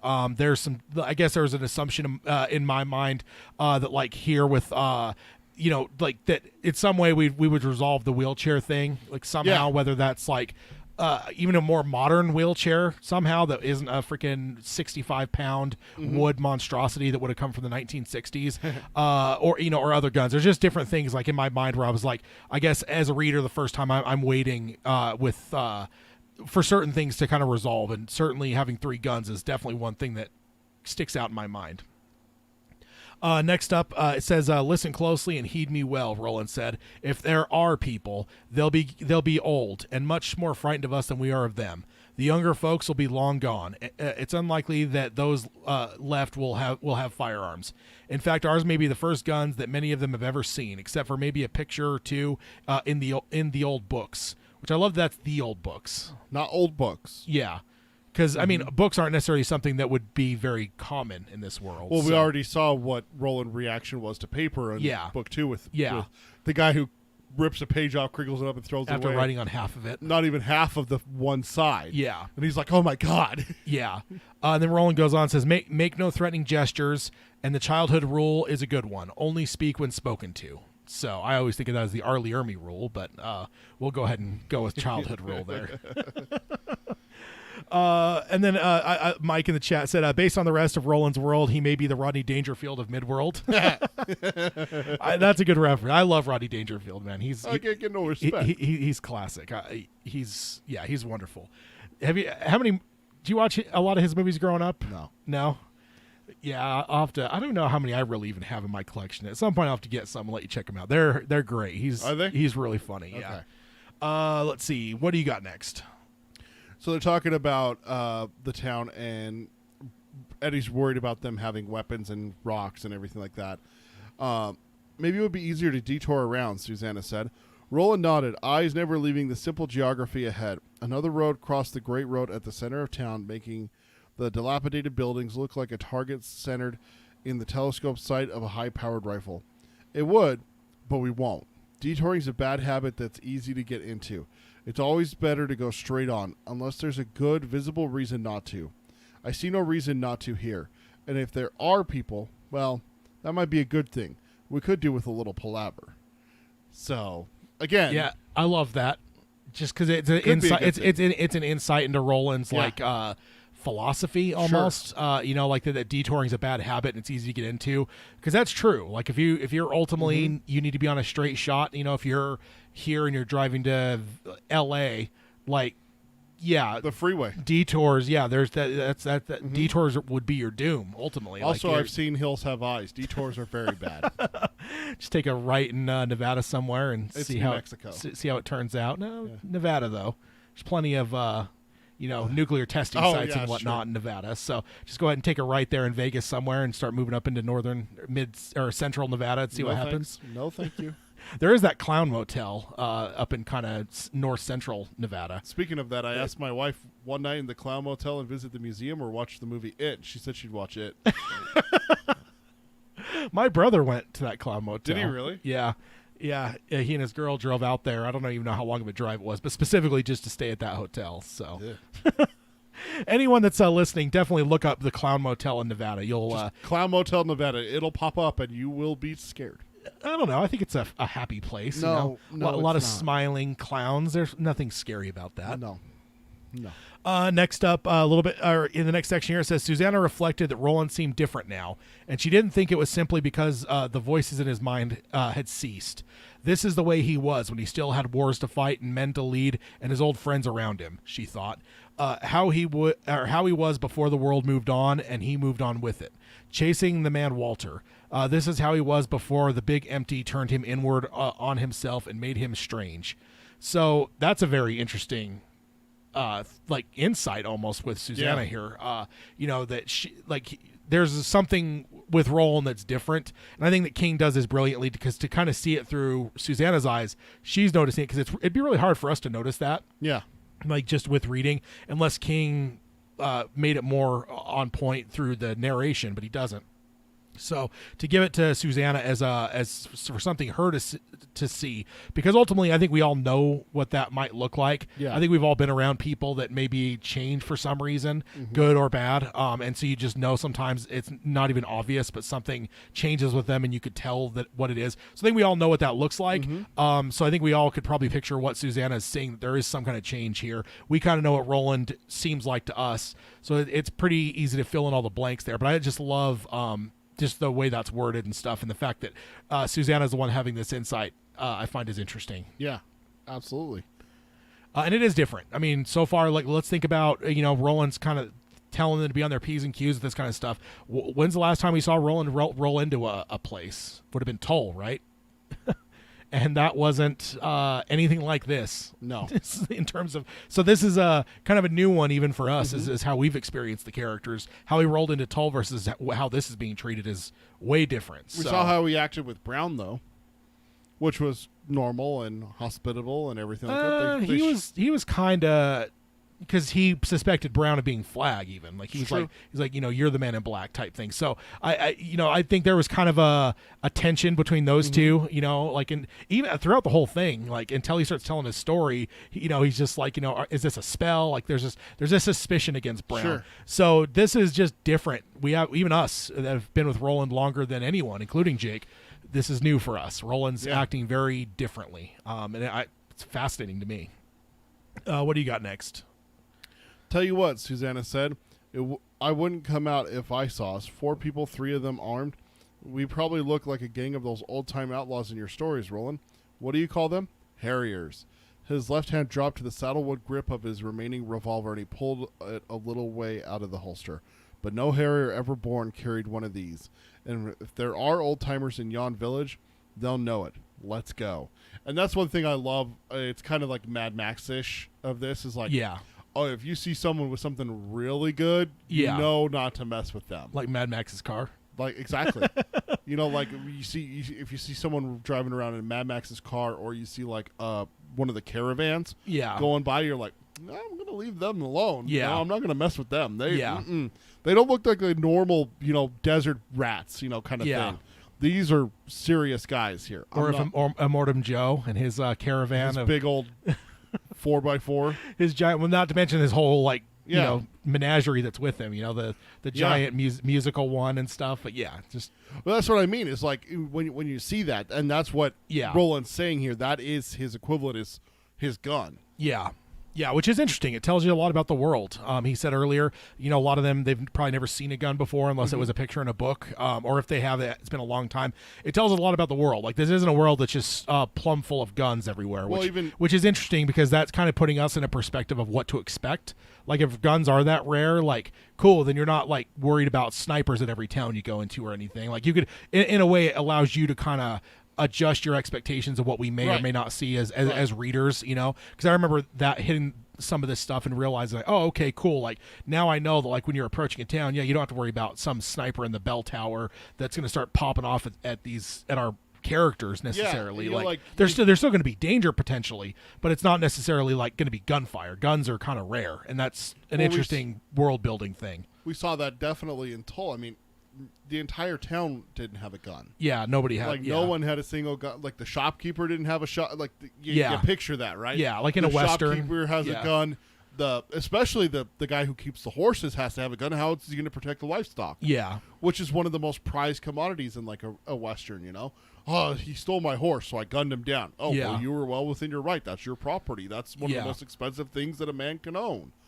But there's not that in Tull. He guns down, and they're running at him with knives, sticks of wood, and cleavers and stuff. And that's it. And so reminds me of The Simpsons when Kang and Kodos make the world get rid of all guns. And then Mo gets a board with a nail in it, and he chases him off. He's got a board with a nail in it. Run! And I just picture someone in Tull having a board with a nail in it. Roland turning around and running into the desert. Running away. Oh, my God. He's got a nail. Throws his 2 6-shooters away and just keeps booking it. Oh, man. It's just Simpsons, man. It's so ingrained in my... always The Simpsons with you. Indeed. So moving to subchapter 4. Let's see. A little bit down as we get into subchapter 4, it says Susanna looked at its northeastern arm and thought, once there were barges on the river. And so they're kind of looking at this town and kind of how it's all set up and stuff. And, the river's off to the distance there. Susanna looked at the northeast arm and thought, once there were barges on the river, and somewhere down that road was a landing and probably another shacky little town, mostly saloons and cribs built up around it. That was the last point of trade before the barges went on down to the city. The wagons came through this place, going to that place and then back again. How long ago was that? She didn't know, but a long time from the looks of this place. So that's kind of interesting. Almost kind of a vision. I don't know. Maybe it's imagination, but it doesn't seem like it to me. Just the way it's written, because it's all in italics there, and it feels very like. It feels like if this is a movie, it would be like that flash where like you see from the person's perspective, and there's like a flash, and it like makes it clear that like what you're seeing is not what's there now, but like maybe it's a vision of something that was there. So that's the way it feels to me. Right. Like I always kind of perceive like when I'm reading in kind of a visual way of like a movie, and I feel like that's the way I see it there. So it's kind of a strange thing to see. It's not just like Susanna wondering or I don't know, lollygagging and imagining things. So what do you got next? Now Susanna began to feel it, the sensation of being washed. It was exactly as Roland had said it would be. A feeling sunshine had been replaced by shade. There are people, aren't there, she whispered. Roland nodded. That's not just creepy as hell. Yeah. You're like, me and you, Tad, oh shit, you're saying there's something outside. It is there, isn't it? And you just nod. Yeah. You don't say anything. No reassurance, nothing, just, yeah. Yeah. That sounds about right. Then a little further down here, it says, suddenly she wanted to get out of here. Roland was setting a slow, deliberate pace, however, and she supposed she knew why. Hurrying might give the watchers the impression that they were scared and that they could be taken. All the same. So yeah, she's definitely nervous. She wants to get moving, but Roland's just kind of moving through slowly. And you can just feel this, right? I feel like we've probably seen this kind of scene in a lot of Western movies. You know, like even if you see everyone or even in like the town, even like the end of the world kind of thing too. yeah. But even in Westerns, even if you see people, but you can kind of tell that everyone's looking at like the main character that's walking into town, and you can just tell that like no one's friendly, and there's just like this tension. And I feel like that's what you're feeling here. You know, in this case, you can't see the people, but there's the tension of the fact that you can't see the people. I just feel like it's that kind of scene. I think of like those post-apocalyptic movies like Book of Eli or The Road or something like that. Yeah. You come up on a town and you're just like, yeah. I know they're there. Where the fuck are these or guys? zombie movies. Yeah. You know, where you like get to an area that's like clearly used to like a town like this. Used to be but, populated. But there's no zombies. You're like, all right, where the hell are they? I know they're here somewhere. You know you're all looking around for yeah, where are these fuckers? You know they're there. It's just a matter of where. Yeah. And that's very important to know where. It is very important. What do you got next? So they come to this marker. The gunslinger bent over the inscription on the marker. Great road, he read. Lud, 160 wheels. Wheels? Jake asked. An old form of measurement. Have you ever heard of Lud? Eddie asked. Perhaps, the gunslinger said, when I was very small. It rhymes with crud, Eddie said. Maybe not such a good sign. I love Eddie's humor. I really do. Yeah. When I was doing my research for this one and marking my notes and everything like that, I read that to my wife. I was like, hey, here's the reason why he's my favorite character. I read it to her. She's like, yeah, that fits you. I mean, Lud definitely seems familiar to me. Like I think Luddite is a common phrase. So like from the Bible. Yeah. So it's like there's definitely that thought process from our world that kind of it places in there, but like I don't know well enough to know like what that might mean to this story. I just know that like when they say Lud, it's like okay, that isn't entirely like it's not completely alien, right? It's not like some weird thing like earlier we mentioned in the chat. Mike mentioned like Billy Bumbler. Like, Billy Bumbler, that's just such an alien thing that it's like that doesn't like you can't just hear the phrase Billy Bumbler and instantly know or connect to something in our world. That's like completely foreign and alien. But Lud, you know, Luddite, like there's something there that like there's a connection. You just don't, or you don't even know if the connection is going to be real, but it's at least somewhat familiar. And I don't know if that makes it more or less sinister. Yeah. I don't know. We'll see though. Let's see here. Next up, a little bit further down, it says something had been daubed across the face of the building in fading yellow paint. She could read it, and although she couldn't understand it, it made her more anxious than ever to get out of town. Pubes die, it said. Roland, when she had his attention, she pointed to the graffito. What does it mean? He read it and then shook his head. Don't know. Not good. Yeah, definitely feeling a little bit. So you could just hear like the violins with like the dramatic music are just getting a little bit faster, you know. Yeah. As they're getting in here, you're seeing graffiti and stuff, and you're just waiting for that shoe to drop where it's like something's wrong, run. You know, like that's me when I'm reading this. Like all this stuff just keeps happening. Everyone's getting tense. Like I'm waiting for that crescendo and just like run, bitch, run. Roland just be like run. You know, that's me. That's where my expectations at as we're reading this because it just feels like you could just feel the tension getting dialed up. So yeah, I guess I'm maybe more in Susanna's realm of just like, we need to get out of here. Like this isn't good. In fact, that's actually what she says here. She looks around, the square seemed smaller and the buildings seem to be leaning over them, which is a great image to think about. Like you see how like, you think like a cartoon is what that feels like, but it feels right. Yeah. Can we get out of here soon? Talking about Roland here. He bent down and pried a small chunk of cobble out of the roadbed. He bounced it thoughtfully in his left hand as he looked up at the metal box which hung over the marker. He cocked his arm, and Susanna realized an instant too late what he meant to do. "No, Roland!" she cried, then cringed at the sound of her own horrified voice. He took no notice of her, but fired the stone upward. His aim was true as ever, and it struck the box dead center with a hollow metallic bang. There was a whir of clockwork from within, and a rusty green flag unfolded from a slot in the side. When it locked in place, a bell rang briskly. Written in large black letters on the side of the flag was the word "Go."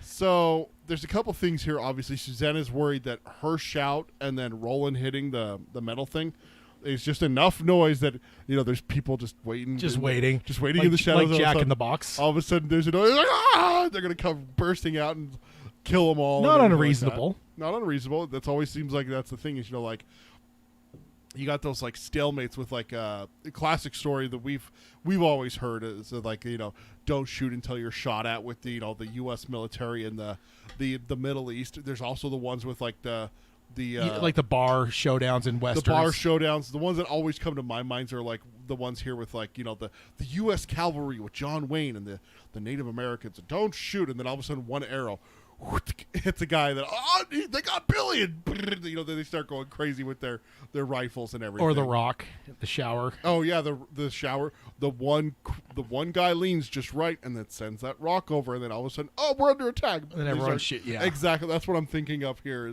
That's what Susanna's fearing. I will say this cuts the tension for me though, because that just feels very nonchalant of Roland. Mm-hmm. Like I feel like suddenly, like for me, this betrayed any kind of tension. Like suddenly Roland just felt like a kid that's just hanging out, and that makes me suddenly think, okay, Roland isn't taking this serious. Like he knows that this is not as dangerous like as as dangerous as I've been perceiving and as Susanna's perceiving. Suddenly that just felt very like Dennis the Menace of Roland, and for me that's kind of he's like, oh hey, look at that. It relieves the tension for me, because it's like, okay, Roland's not sitting there with his hand on his gun waiting to draw. He's picking up a stone to throw at a thing that triggers basically an ancient freaking stoplight. Very Jokerish. With the flag popping out and stuff. But yeah, so for me that helped. For me, relieve the tension a tiny bit, because it's like, okay, cool. Roland's like not like as uptight as like Susanna is right now. Yeah, it's always one of those. It's always that thing, like Lord of the Rings comes to mind. You mentioned it earlier. Now it's on my brain. In the Mines of Moria, where Pippin knocks over the skeleton on the edge of the well, and it's like, oh, okay, nothing bad's gonna happen, like, and then the drums. But if the drums hadn't happened, right? That's what you're talking about here. Is that's the equivalent? Is if that thing falls, makes all that noise going down, and then everyone's, okay, we're good. Yeah, we're good. Oh, okay. Yeah. Whew. Yeah. I'm going to catch my breath. My heart's going. Hold on a second. Yeah. Also, can we just marvel? The reason why I extended this note even further after our initial work, can we just marvel at the fact that Roland picked that up with his left hand, threw it into the air, and hit it? Tad, how accurate are you throwing with your dominant hand? I mean, I think I could probably hit a box. Okay. Yeah. What about your non-dominant hand? Yeah, not a chance in hell, right? Give me 50, and I might hit it once. Maybe. If you're lucky. Yeah, and then that'd be like, I get to throw 50 in a row. By the end, I'd probably be able to zero in. And get pretty close at least, Yeah. On a bullseye, you're like the second ring out at least, kind of thing. Yeah, I had to marvel at that, because Roland obviously lost the fingers on his right hand, and he's right-handed. He talks about it. Yeah. But to pick up a rock and to throw it at a streetlight, you said it, an old-timey type streetlight here. Man, streetlights are not that close to the ground. I'd probably have a hard time hitting it with my right hand. Yeah. From like the sidewalk, not the sidewalk, the middle of the street. Yeah. Like left-hand turn lane at the edge, at the edge of a crosswalk. Go ahead and hit the stoplight in the middle of the intersection. Like, one of those ones do you remember those old ones that were 4 ways? That had the 2 sides, but it had it on all 4. Yeah. Where it's just the one light for the whole intersection. Yeah.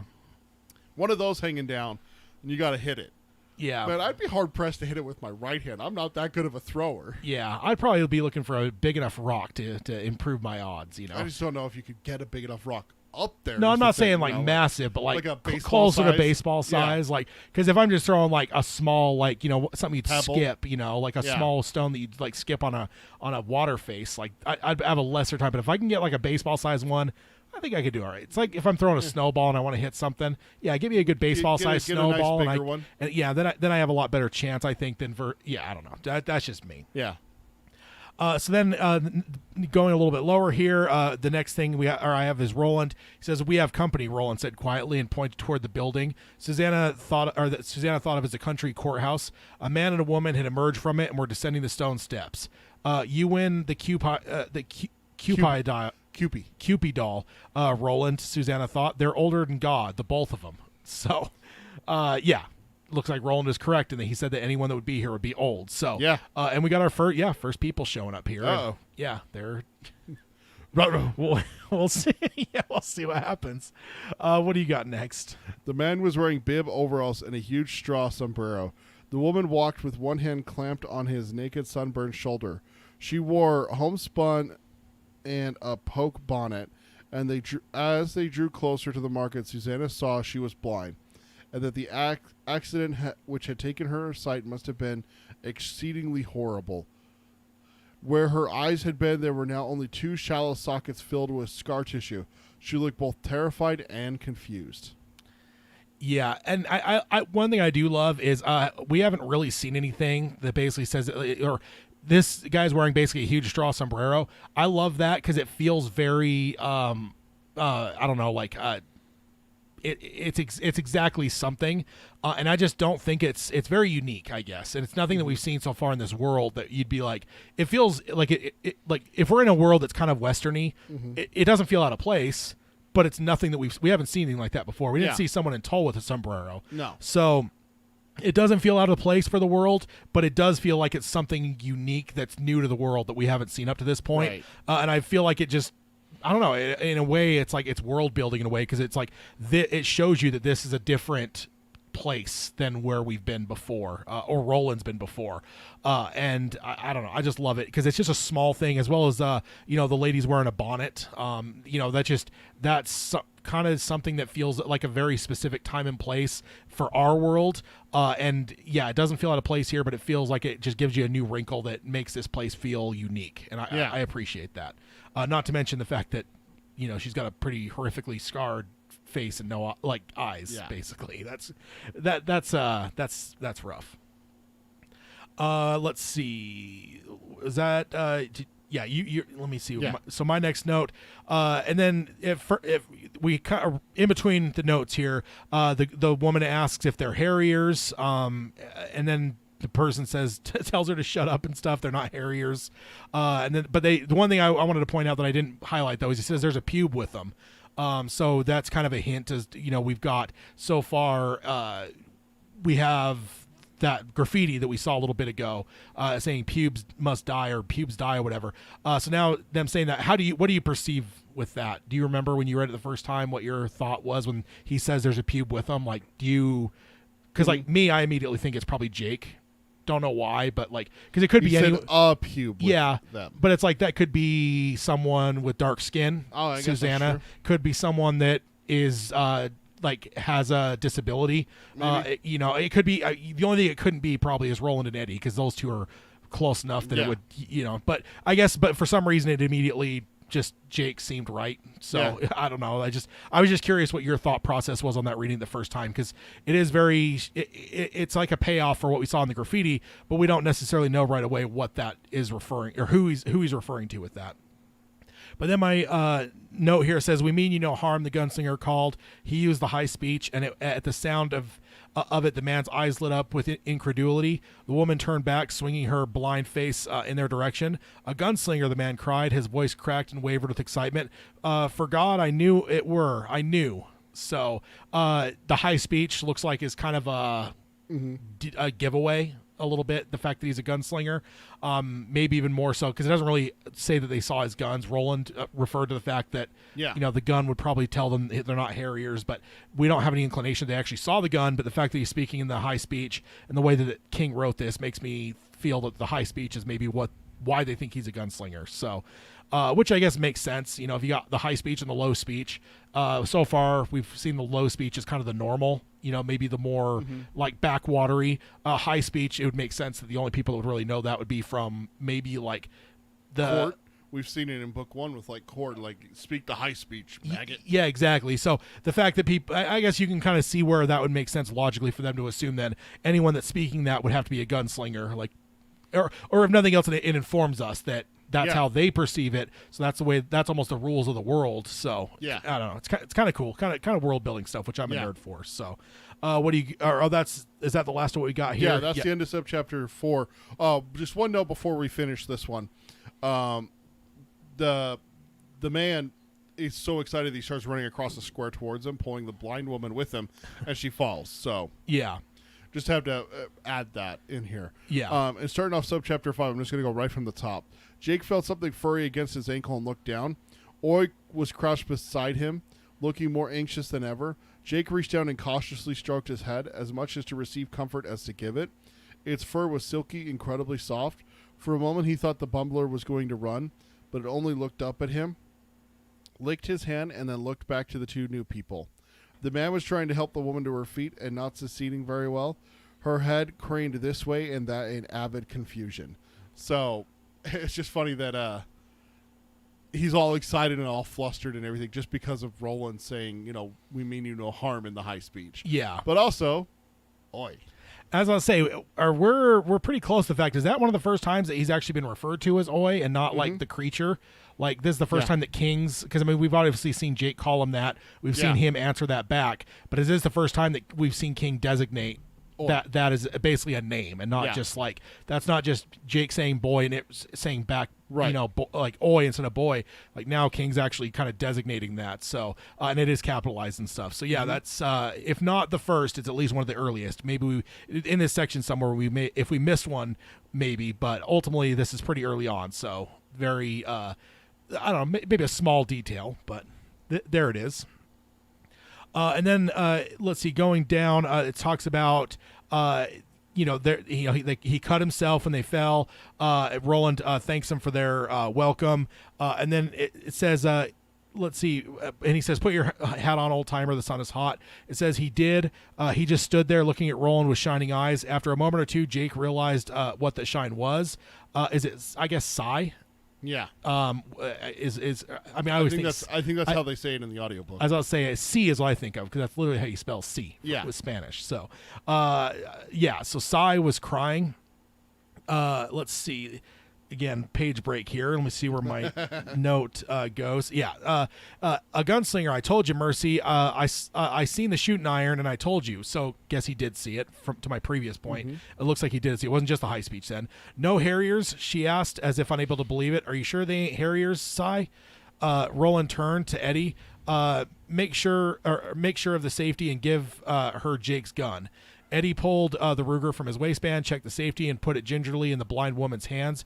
She gasped, almost dropped it, and ran her hand over it wonderingly. She turned to the empty sockets where her eyes had been up to the man. "A gun," she whispered, "my sainted hat." So again, kind of showing us in this world, guns are not just common things. They're kind of a thing of wonder for people. So, and it almost is kind of a credibility thing. The fact they have guns lends them some credibility of the fact that not everyone has one. So anyone that has them, you assume almost maybe is a gunslinger. Also, the quality is what Roland was saying is, yes, they may have guns, but not in... He pulls his gun partway out of the holster, not in this quality. Yeah. And he didn't even give them one of the Saddlewood Roland guns. Yeah. He had Eddie give them Jake's gun. Also, that's an important distinction there. I thought that was kind of interesting with my train of thought from earlier when the first time through I was reading it.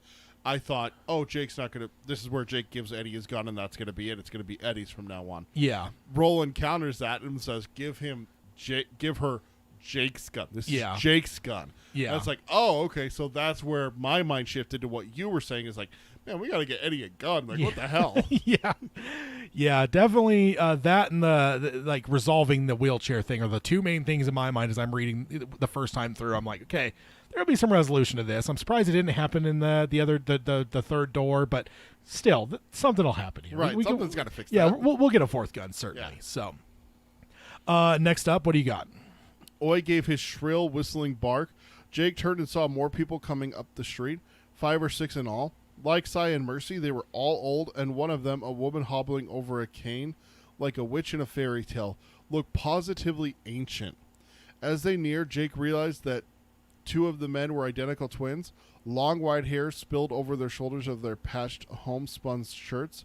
Their skin was as white as fine linen. Their eyes were pink. Albinos, he thought. And I don't know why, but that just creeps me out. Yeah. Albinos, people... Pink eyes. There was what was it?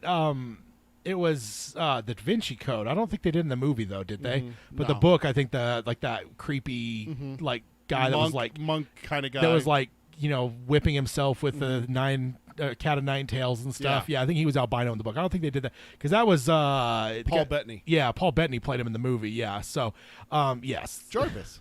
Yeah, it's something like that. Vision. It's Vision. Yeah. That was actually one of the first things I really remember him in. Like, not that I hadn't seen him in other stuff before. I remember that being the first time because that role was creepy. Even if he wasn't albino, he was still a creep in that. So I remember that being one that.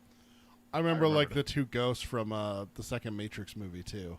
Yeah, they're white. That's what I thought of when it said like twins with white hair. I thought of the twins from the twins from the Matrix, which really would have been brand new movies when I was reading these books. I mean, I read them kind of in that period, right about the time that the final books are coming out in the early 2000s, and that's literally the Matrix is one of the biggest movies in the world at the time, and the second movie likely would have been out. So yeah, not that again we know they're old, so the twins don't exactly fit the bill when it comes to the Matrix, but let's just take them and age them up, 80 years, and that's what we're seeing maybe. So, this is where they ended up. Yeah, exactly.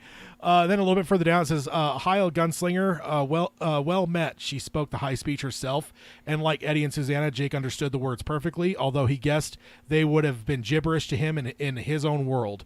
Welcome to River Crossing. The Gunslinger removed his own hat, which let's just pause there. Roland hat. Roland hat.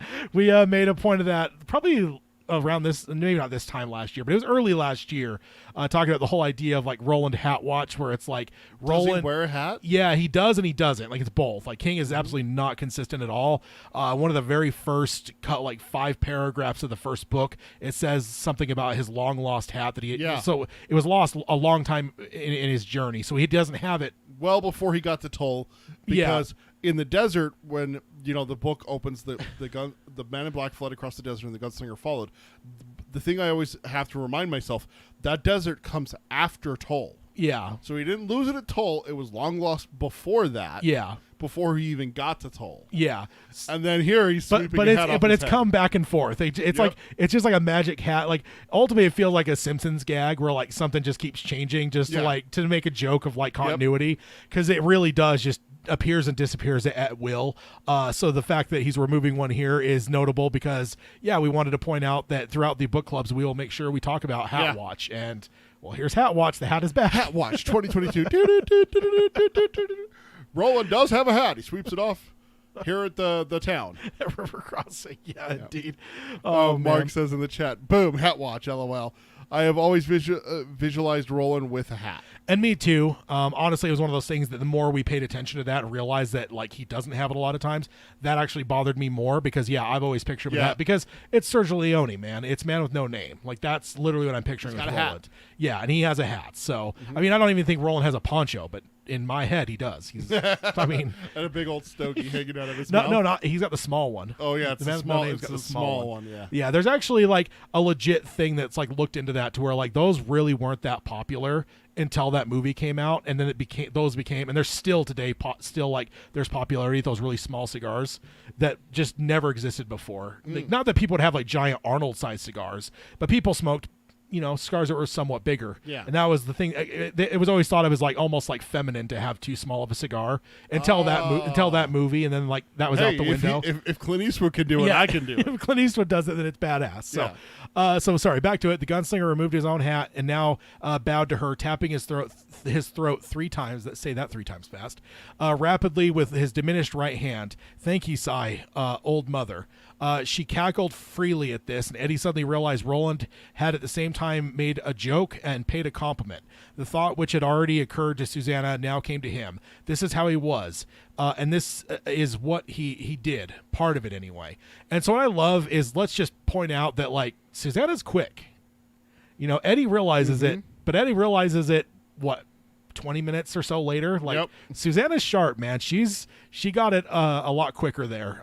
So I want to give Susanna some props on that, because Eddie basically comes to almost the exact same realization. Like they have different wording for it, but like it's the same thing. Eddie's thinking the same exact thing. Oh, this is what he used to be. This is what he would have been like in the old days or something. Like, and that's exactly what Susanna was saying. So it's kind of cool that, Eddie's realizing it as well. Again, I think it's a good indicator to us as an audience of this is something different than we've seen before. Different side to Roland. Yeah. Let's see. What do you got next here? Be on a quest, gunslinger. Her green eyes gleamed shrewdly at him. The puckered pocket of her mouth worked in and out. Aye, Roland said. We go in search of the Dark Tower. So just like that, I remember this part blowing me away when I was reading it the first time, because Lord of the Rings, was the comparison that you told me about. Yeah. That this was King's Lord of the Rings. Man, delivering the ring was a freaking secret. You Yeah. told people, all of a sudden, Keep it secret. Keep it safe. Yeah, keep it secret. Keep it safe. All of a sudden, Boromir's trying to kill you. Faramir's trying to take you to his dad, and Yeah, you got Grim Reapers coming after Grim you. Reaper's coming after you, and freaking little fish-eating mongrels coming after you. I mean, nothing good comes of you announcing that you're on this quest. So Yeah. I remember here being like, "Son of a bitch, Roland, what are you doing?" You know. Yeah. The others, and then to continue on here, the others only looked puzzled, but the old woman recoiled and forked the sign of the evil eye. Not at them, Jake realized, but to the southeast along the path of the beam. I'm sorry. So that's something interesting to think about right there. Yeah. Jake's cognizant of the beam already, but he hasn't heard their story. Yeah. So it's just interesting to think that that he just adopted that knowledge, or maybe that is one of the things that they did talk about. Yeah. I'm guessing that's one you would, because you are following that. So if nothing else, even if it's not just like a big Where are old we normal, going? not even a big old normal thing, but I just feel like it might be something that like Eddie would just would be walking alongside of him and would like mention. Like I could imagine them walking the first, we said this is like, day 5 after, 4 days after they pulled him through. Yeah. I could just imagine hit like the first day after being like, okay, where are we going? Well, we're going along the path of the beam. I could just see that being just like a passing comment. Yeah. I'm sorry to hear it, she cried, for no one who ever went in search of that black dog ever came back. So said my grandfather and his grandfather before him. Not airy one. Yeah. So that's a little sinister. Now That's always the line in the like the adventure movies, right? Everyone's gone looking for the lost treasure of Atlantis, but yeah. anyone who's gone looking has never been seen Never- again. It's never like, Yeah. it's like, oh shit. You know, I got to say though, when you say we go in search of the Dark Tower, what I perceive that as, because you talk about Lord of the Rings, Yeah. is I pictured Monty Python and the Holy Grail. Yeah, it is a silly place. No, just like, what is your quest? We seek the Holy Grail. I just pictured like, I thought you were reading the Camelot reference earlier on. Camelot. no, Camelot. Camelot. It's only a model. no, but just the announcing the quest. Like you Yeah. picture Lord of the Rings where it's like that. No, you shouldn't be announcing. Me, I think of like the announcing almost just makes me think of Monty Python. Just like It's- everyone he comes across. Singing the Holy Grail. we I'm sing singing the Holy Grail over here. Yeah, pretty much. That was my point of reference the first time reading that was just like, oh, just announce it. Okay, cool. all It's- right. But then of course, Aunt Talitha here just kind of makes it a lot more negative with her commentary here. Yeah. So thanks for that. And then Gunslinger he responds and says caw. He said patiently as if explaining everything, as if it explained everything, and Jake was coming to realize to Roland it did. Aye, she agreed. Black dog caw. Well, you'll do as you're called, and live along your path, and die when it comes to the clearing in the trees. Will you break bread with us before you push on, Gunslinger? You and your band of knights, which I love that. There's the Arthurian, like you just mentioned. Yeah. Roland, and of course, I have to at least point out, too, also, for me, the Arthurian legend does come down to and begins with and ends with Monty Python and the Holy Grail. It's just, it's never been done better, so that's just, in my mind. Movie-wise, like, yeah, maybe there's books and stuff, but movie-wise, you can't. I liked the movie King Arthur with Clive Owen and Keira Knightley. That one was good. I'm not saying that there's not good ones. I'm just saying Monty Python is where it begins and ends for me. Is the cream of the crop, the top of the top, the best of the best. How it ends is Roland will get arrested. by the English police in the countryside, put into the back of a squad car by what are the I forgot what they call a cop. Constables. By a constable. Then it says, goes on here, and Roland bowed again. It's been a long time and long since we have broken bread in company other than our own. Old mother, we cannot stay long, but yes, we'll eat your food with thanks and pleasure. So, yeah, there we go. It is a date, as they say. So, Yeah. That's the last note we have for subchapter 5 here. Just moving right along, aren't we? Yeah. And then let's go ahead and jump into subchapter 6. Right off the bat, the old woman, whose name was Aunt Talitha, led them through the town square and to the church with the leaning spire. It was the Church of the Blood Everlasting, according to the faded board on the Run to Riot lawn. And I just got to pause there because I'm not a fan of a Church of the Blood Everlasting. I mean, I know the story of Christ, and I grew up in a religious home and everything, studied the Bible and everything, but I just watched Midnight Mass, and No, thank you. I'm just gonna head out. Thanks, but no. What, you don't want to meet Bev? No, I do not want to meet Bev. And then also on top of that, written over the words in green paint with the faded that had faded to a ghost was another message: death to Grays. So midnight mass, blood of the everlasting, death to Grays. I got gray in my hair, so nope. Let's Roland. Let's keep this train moving. Yeah, let's move on here. Let's move along. Tis a silly place. Move along. Mike in the chat says, agreed. Hats can be acquired after the lost one from the desert. Yeah, and there is a possibility of that, but I don't know. I don't think King ever really quote unquote hangs a hat on that. It literally just the hat comes and goes. Well, like it literally will appear at times, disappear, and then other times he doesn't have I bet you, I mean, I don't know, but there's a gut feeling that we're going to get to some point in this book before we end this book club for this book that we'll find him without a hat. Yeah. And there will be nothing saying that he lost the one that he had just now. So just in my mind, and I don't know. I'm just speculating, but I feel like the way that this series has gone. We'll get to a hatless Roland before the end of this book is my guess. I remember when I was going through my read through after starting Hat Watch back in 2019, whatever it was. 2019 Hat Watch. This is 2022, the updated version. But I remember going through, and I remember this being one of the only instances where it's mentioned that he has a hat, and it got me thinking about it. I'm with you, Mike. Hats are a dime a dozen when you think about it. In a place with people. Yeah. That's the problem, is that from here to Tull, he's encountered exactly one person outside of his quartet. I'm pretty sure Eddie and Susanna didn't bring a hat with them. Maybe Susanna stole one at the at Macy's or Sears or whatever it was. No, she was stealing jewelry. So, but it's one of those things to think about. Is like, it could absolutely be acquired. But when you think about it, okay, the mountains. The beach, the mountains again. I feel like he had a hat somewhere in book 2, somewhere I believe. Did he? I feel like there's at least one spot. It's just so weird to think about that he.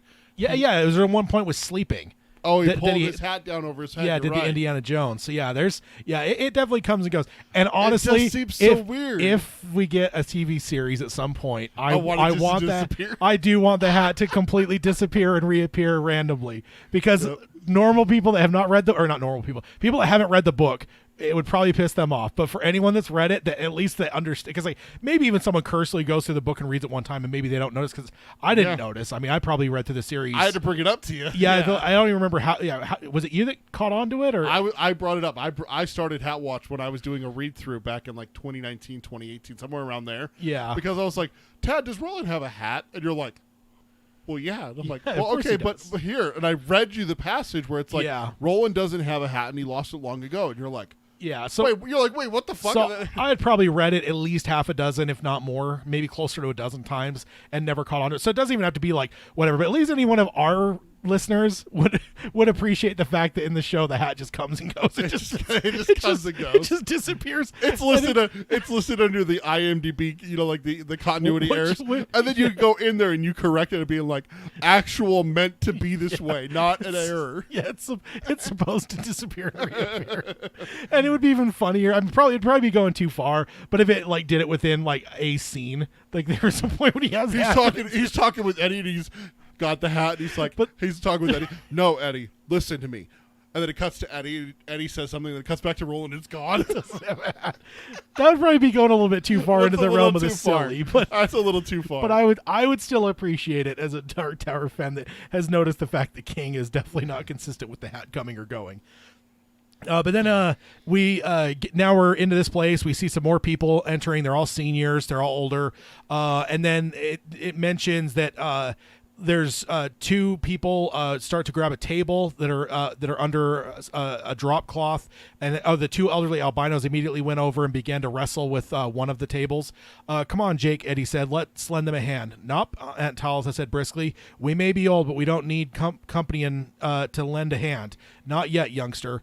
Leave them be, Roland said. Old fools will rupture themselves, Eddie muttered. But he followed the others, leaving the old men to their chosen table. I love this because this is definitely relatable to me for Eddie, because I absolutely would have been instantly got to help him out. And honestly, I probably would have argued harder. I probably would have, Eddie gets in pissing matches with Roland. If I were Eddie, this would have become a pissing match because it just, I don't know, like maybe it's the way you're raised or whatever. And I would help out. Even if they weren't even like senior, even if it was just like whatever, I would if they were offer doing to it, help. yeah, if they're doing it for me, I feel bad that you're putting yourself out here. Let me help you. Yeah. Or unless they were younger than me, then I wouldn't care. If they were like Yeah. just some kids, they needed, respect the elders. You're getting mean in your old age, Tad. Let's see. And then what did Mike say? Maybe it's in the bag of requirement. Yeah, it could be in his bag. Maybe there's just never any like, I don't know, whatever. If we ever get lucky to find out the King is doing an interview on the Dark Tower and is going to answer fan questions, the question we should have is be like, God damn it, King, does Roland have a hat or not? Like, clarify for us. Yeah. Okay. So let's see. Do you have the next note here? Yes. What's your note? We're in subchapter 6, right? Yes. Okay, I just want to make sure that I didn't actually change the page too far. So they walk into this place and it's just covered with flowers, right? Sai said this is the one place we keep the way it was in the old days before the world moved on. And we keep it hidden from those who ride through. Pubes, grays, harriers, they'd burn it if they knew. And kill us for keeping such a place. They hate anything nice, all of them. It's the one thing all those bastards have in common. The blind woman tugged his arm to shush him. No riders these days, the old man with the wooden leg said. Not for a long time now. They keep closer to the city. Guess they find all they need to keep well right there. Yeah, so, there we've got pubes, grays, and harriers that are mentioned. Which all three groups have been mentioned so have been far. mentioned. Two on the signs and one Susanna brought up, as well as the blind woman brought up as well. Yeah. And then also all three of them are basically put in the same category as if they saw this garden, they would destroy it and kill everyone for having it. Just because it's something that's nice. So, and then the fact that this guy here, what you just read, that there haven't been any more riders now, they stick close to the city. I think that's painting a picture now. I don't think we as readers should probably be clear that what's ahead is probably not good. Yeah. Right? Is this enough to like? Yeah. At that point, my guard goes fully up. My hopes are like, okay, dashed. It sucks that that's not going to happen, but now I'm on my guard. Yeah. Me as a reader, I just remember like kind of clinging on to those things where it's like, yeah, see, I'm right, man. That city's not like, don't trust it, man. This isn't going to be good. I start picturing like what Mongols are pictured, Genghis Khan kind of thing. Like the Mongol hordes from Mulan are pictured as like, oh, you keep a guard? Well, you're going to die for it now. Yeah. That's what I picture as those kinds of hordes, like how they're depicted and everything like that. Yeah. I know it's not 100% accurate, but it's pretty close sometimes. Like some of the stories I've heard about some of those guys. Yeah. It's like, oh, you have a nice city over there. It'd be a shame if someone, came and sacked it. And then salted the earth so you couldn't plant anything again. Was that Genghis Khan that did that? Oh, there was a bunch of them that did that. You insulted me. Here, let me just destroy your crops, kill your people. Oh, by the way, I'm also going to salt the earth where you live so that nothing can grow for 1,000 years. Yeah, it's pretty brutal stuff in the ancient days there. Jeez. So then moving on here, it says another woman came with a tray of glasses. They were mismatched but spotless, twinkling in the sun like fine crystal. She held out a tray first to Roland, then to Talitha, Eddie, Susanna, and Jake at the last. And each took a glass. The first woman poured a dark golden liquid into it. Roland leaned over to Jake, who was sitting tailor-fashioned near an oval bed of bright green flowers with Oi at his side. He murmured, "Drink only enough to be polite, Jake, or we'll be carrying you out of town. This is Graf, strong apple beer." Jake nodded. So I love that, not only that's what it is, but the fact that Roland has the mind to like warn him. And I don't even think it's necessarily even to protect him. Or that's not how I perceive it, because the fact that he says, or we'll be carrying you out of town, like Roland sees it more as like, you're going to inconvenience me. Like if you drink too much of this shit, you're going to get drunk and I'm going to have to carry your fucking ass out of here. So I don't know. Maybe that's just. Is that how you depict it? Oh, I mean, just because that's what he says, right? Like, I don't know if or do you see that more as like a fatherly, like protective thing? I see that as like an older brother, like, hey, Tat, like, go easy on the vodka, man. This stuff will mess you up. Vodka. Go easy on the whiskey, Ted. This stuff will mess you up. That's what I picture is like, okay, someone letting you know, Because Jake is young. He doesn't. Yeah. He doesn't know better, right? Yeah, definitely. And I don't know. I guess. Do you think that that's a thing that Roland is perceiving from our world? Because ultimately they're giving it to Jake. So like, I don't know that there's something in their world that would say like, don't let younger people drink. So is this something that maybe Roland's kind of perceived from our world that kids aren't allowed to drink? Because I guess like if their world's customs were that kids shouldn't drink, they wouldn't have given Jake a glass. But the fact that they're giving him a glass and that Roland's warning them, Roland understands that they're not going to like give him like watered down version. They're not going to give him something else like they're non-alcoholic or whatever. They're going to give him the exact same stuff. So it makes me wonder if this is just like Roland understanding that like, hey, Jake is still, he's only he's not even a week past being from that weaker, pathetic world that these ones come from. There's no way that he knows how to handle this. Yeah, probably not. And also part of it is that I think Alan's right. Alan says it's a show of Roland's manners and his upbringing. It shows his humility. It just kind of sparks something in me. Maybe it's like the diplomat that we're kind of seeing here. You're like paying a compliment and and everything to old mother with that comment and everything. It's if you go into think of like the British Empire. When they go to sit with, the King of India or, I'm sorry, I don't know if it's king, whatever it's called.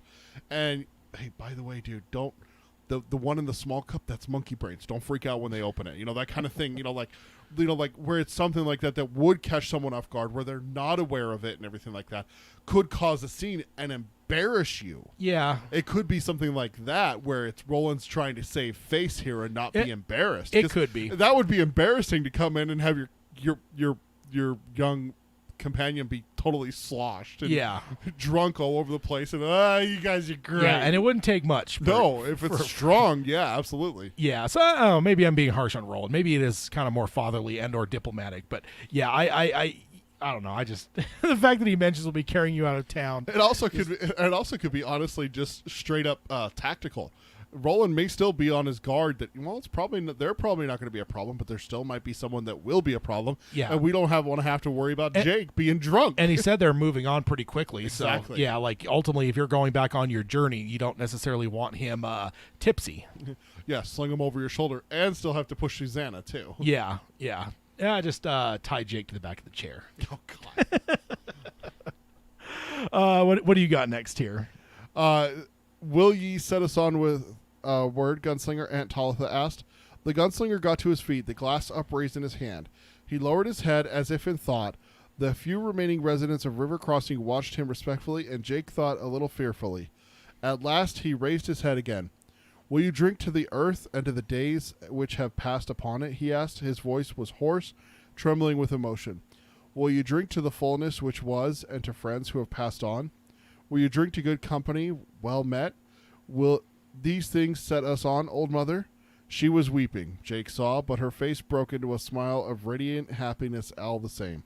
And for a moment she was almost young. Jake looked at her with wonder and sudden dawning happiness. For the first time since Eddie had hauled him through the door, he felt the shadow of the doorkeeper truly leave his heart. And that's just so monumental to see that healing for Jake. Is like, think about that. That's 4 days straight of just having that weighing on not just his mind but his heart, man. Yeah, that's two very different things there, with some things weighing on your heart than on your mind. Yeah. So do you think that shadow of the doorkeeper truly leaving his heart? Do you think that then means nightmares are going to at least subside a bit, or at maybe least, not, or not taper off? Maybe not be as constant. Maybe he even gets a full good night's sleep tonight. Yeah. Yeah, well, I mean, he does have a little furry creature now, so he's got a bumbler. Yeah. Again, that Eddie wanted to eat. Let's just. Eddie did not want to eat. Eddie was curious on if they were good to eat. I mean, come on, dude. If you're out in the wilderness, you're going to eat anything that is on legs. Yeah, go for Everett. Go for Everett.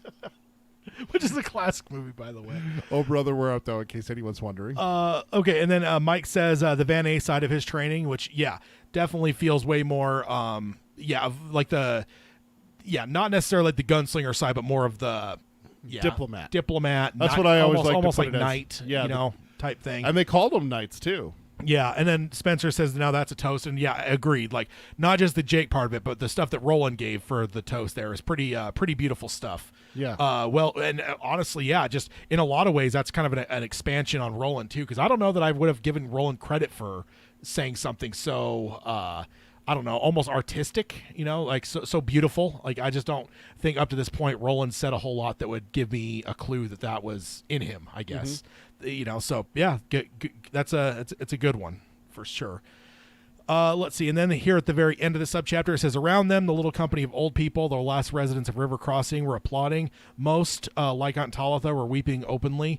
And now with other glasses, not so fine but wholly serviceable, were passed around. The party began, and a fine party it was on the long summer afternoon beneath a wide prairie sky. So that's great. Nothing like some day drinking here. Hey, you know what? There's always time for day drinking. I mean, you're preaching to the choir. You're preaching to the converted here, man. Nothing says Thanksgiving, or not Thanksgiving. I'm sorry. Nothing says holiday for me like a day of day drinking. Right. I don't do it often. It's just every once in a while though, where you're like, you know what? I am absolutely, because for me it's a commitment of like I'm done. I'm like, I'm going to stay home all day. I'm not doing anything. I'm watching a movie. I'm not going to go out. I'm not going chasing. I'm not going shopping. I don't have errands to run. Like, it's one of those rare days where I'm just like, I am unplugging. I am just going to relax the rest of the day. And day drinking is my way of just like, unwinding. And it also ties you in. It's like, okay, cool. Now I'm not going shopping. I'm not going to like, if a friend calls and wants to hang out, sorry, can't. I'm in for the day. I'm in for the day. Yeah, so. I'm in. It always reminds me of my father-in-law when we go camping. It's just like we pull up to camp. It's 11:30, 10 so in the morning, and it's like, hey, you think we should sit up? She's opening a beer. It's just like. I mean, camping. There, football. There's a few things out there that sole purpose in life is to. You get out to camp, and it's just like, all right, let's pop it up, let's do it. Nothing like yard work. Hot day doing yard work, and then have a beer. It's stuff like that. It's great. I don't like beer. Okay, so then jumping over to subchapter 7. Yeah. Let's go ahead and dive in here. Go ahead. It looks like your note first. Oh, I forgot to highlight this one. Let me just double check and see where it goes until I see where it starts. So let me just make sure. I don't know why I didn't highlight this one. I did the same thing earlier. Oh, did you? Yeah, I had one that I missed to highlight. Okay, there it is. Okay, sorry about that, guys. Eddie thought the meal he ate that day was the best he had had since the mythical birthday feast of his childhood, when his mother had made it her business to serve everything he liked: meatloaf and roasted potatoes and corn on the cob and devil's food cake with vanilla ice cream on the side. The sheer variety of the edibles put before them, especially after months they had spent eating nothing but lobster meat, deer meat, and the few bitter greens which Roland pronounced safe. See, that's where you're okay with seeing if a Billy Bumbler's tasty. 'Cause if that's all you've had to eat for months. Yeah. Although there's some people that really love lobster, so It's true. It's true. I haven't tried lobster. Have you? Yeah, it's not bad. I like lobster. Yeah. I need to try it. Undoubtedly had something to do with the pleasure he took in the food. But Eddie didn't think that was the sole answer. He noticed that the kid was packing it away by the plateful and feeding a chunk of something to the bumbler crouched at his feet every couple of minutes. And Jake hadn't been here a week yet. See, he's feeding the bumbler. We're just guaranteeing this thing's sticking around. He's sticking around. He's just continuing to feed it, that's good stuff there. I mean, now, did you ever have that like special day? Well, you didn't, because your birthday was Thanksgiving sometimes. No, it didn't. So. Yeah, my birthday was Thanksgiving, a day where everyone got to eat what they want except for me. And you hate all the Thanksgiving foods. Except for pumpkin pie. Pumpkin pie is glorious. I see. Turkey to me is one of those things we need to eat more of. I love turkey. No. And once a year is unacceptable. I'm such a ham guy. Oh my gosh! This last Thanksgiving, my mother-in-law made a ham that was like orange. Now pass on that. But yeah, so I guess it couldn't be your birthday. Was there any day that you had any kind of special? Oh no, I have it now. Yeah, but as a growing up or whatever. Growing up, no. No. I don't think I really did either, because I don't think I was ever a time where it was like, because like, did he mention that? Let's see, did he say his birthday? Something like for me, I guess birthday, like for me, outside of like cake and ice cream, there was never anything that I really cared to like have like as a kid, There was never like a, whatever. It's a tradition now with me and my wife is we plan out our birthdays and we're like, all right, do we want the other to make something or do we want them to go get us something? Like for my last birthday, this past November, I had my wife went and got 3 different restaurants for me takeout. Oh, yeah. So yeah, I went all out for my birthday. Yeah, So it's definitely not something I have, but it's definitely makes your mouth water. Oh yeah. Well, not necessarily meatloaf. That's not my thing, but corn on the cob, devil's food cake and ice cream. Like, yeah, there's.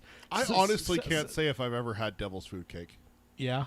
I doesn't sound like something that's like, yes, I've ordered that. I know I've eaten that. Yeah. But I may have had it, like with one of those dinners where it's like, oh, here's the dessert. And it's like, oh, cake. Yeah. I don't know if I had it. Yeah. So then as it's going down here, it talks about all that they're eating. They're all eating a lot. They talk about the kind of cream and the fact they don't have cows. They haven't had a cow in 30 years. Let's see. Eddie belches, and they kind of see that as a compliment to the chef, kind of what I've always remember saying as a kid. Then down to my note here is Aunt Talitha was sitting at the head of the table with Roland by her right hand. Click the thing. By her right hand. Now he leaned over and murmured something to her, in her ear. She listened, her big smile fading a little, and then nodded. Cy, Billy, and Till. Bill and Till, she said, you 3 stay. We're going to have us a little palaver with the gunslinger and his friends. On account of that, they mean to move along this very afternoon. The rest of you take your coffee in the kitchen and cut down on the babble. Mind you, make your manners before you go. So, just looks like Roland kind of, and you just picture that in the movie, right? You always see that in mafia movies and stuff, where like it's in a crowded room and you see like the 2 people that like talk to each other, but you can't hear it, and the messenger comes running in and whispers in the guy at the head of the table, and he stands up and is like, "Taz betrayed us." Yeah, indeed. Yeah. So I could definitely see it, and just shuffling everyone out here. What do you got next? Right after that, Bill and Till, the albino twins, remained sitting at the foot of the table. Let me just pause there and marvel at the fact that the albinos are named Bill and Till. Yeah. That's not going to be confusing at all for anyone. Well, it's a normal earthly name like Bill, and then you add Till, which is the midworldy kind of name. So, although the way people name kids anymore, who knows? There's no such thing as like a quote-unquote like normal name. Yeah. Says Peter and Tad. I mean, mine's a little off the beaten path. A little bit. Yours is way closer to normal. One of the most common things on the planet. I swear. I still marveled at the fact that I met someone who didn't know what the name Peter was. He like had me spell it, and I'm like, yeah, Peter, like Peter Pan. He's like, never heard of it. And he's like Russian. I'm like, you had a country leader named Peter the Great. You realize this, right? Like, all right. The others formed a line and moved slowly past the travelers. Each of them shook hands with Eddie and Susanna. They kissed Jake on the cheek. Let me just... the boy accepted this with good grace, but Eddie could see he was both surprised and embarrassed. At 11, I would be too. Yeah. Like, I don't want people kissing me now, but at 11, I'd be like, what the hell is going on? Let's just say, at his age, though, a kiss versus a cheek pinch... So much better. He's getting it easy. Yes, he is. Like he could be. It's like we've all been there. So let's just say he got the easy side here. I'd never had a family member do that to me. Really? Never been cheek pinched. It's always like an old woman that does it. Like my aunts. They usually will screech some high pitched noise. Then it's. My aunts on both sides were wholesome and awesome. They always just wanted a hug from me. The one, what I got most from them is the hug and then the pull back where they're holding my shoulders. They're like, gosh, look how big you've gotten. I never got the cheek pinch or the ruffle hair I got every now and then, but I never got like that. I feel like there's a movie where a kid sees a bunch of old women and he's like, cheek pinchers. And yes, I know that feeling. So let's just say it may be awkward for Jake, but he got it easy here. Could have been cheek pinchers. Going on with the note, when they reached Roland, they knelt before him and touched the saddlewood butt of the revolver, which jutted from the holster he wore on his left hip. He put his hand on their shoulder and kissed their old brows. Mercy was the last. She flung her arms around Roland's waist and baptized his cheek with a wet, ringing kiss. Yeah, and then I will add just that line. I like, God bless and keep ye gunslinger, if only I could see. So yeah, I always find that kind of thing sad. Like, she's blind, so she wants to see him, but she can't really. And then until they kind of tells her mind her manners, and then Roland tells her like see this way, and then puts her hands on his face, which is a way a blind person would see and kind of see what someone's face looks like. I've seen that actually in the last number of years, probably the last 5 or 10 years, where they actually did an ultrasound, and then they got the images. Basically, they used the ultrasound to almost get a 3D image, and then they actually use a 3D printer to print the ultrasound for a blind dad to be able to see his kid, basically. Wow. And yeah, so again, it's just kind of a cool thing. We did a 3D ultrasound with our daughter, and it was night and day difference seeing the contrast between just a regular ultrasound. You can't convince me that a regular ultrasound, that's not a freaking alien in there. No, dude, that's what I've always said. Like I know people like, oh look, there's its head. I'm like, dude, that looks like a freaking alien. Like, yeah, that's it does. Not, like, it does. I don't know if it's just me as a person that's not had kids, but like I look at people that post ultrasounds online, and I'm like, there's two things I always think. One, either A, that's an alien, or B, how do I even know there's a baby there? You just see that picture and you assume that it's like, oh, it's an ultrasound, so it's a baby. But it's like, from what I can tell, there's nothing there that I would even say even looks like a baby to me. Like, it's just it looks like what is the ink blot test is what it looked like to me. So I'll take your word for it. I always like I really did like our 3D ultrasound because you could see like defined features and everything like that, and seeing it was really, really awesome to see. Like they even got down by like the legs and like see them like extend and pull back up and everything like that. Yeah, seeing like the foot size and the individual toes. It's like, okay, that's what this should be, the normal ultrasound. Get rid of that barbaric alien ink blot test thing. Get rid of that. I do have to mention there's a time when they're getting an ultrasound for Marge when Bart's there, and Pibbert's like, I swear it almost seems like he's mooning us. Once again, The Simpsons has to come through for me. So then the next note I had that kind of all that sets up for I, Gunslinger, she breathed, lifting the sightless sockets of her eyes to his faded blue ones. I see you very well. 'Tis a good face, but full of sadness and care. I fear for you and yours. Yet we are well met, are we not? He asked, and planted a gentle kiss on the smooth, worn skin of her forehead.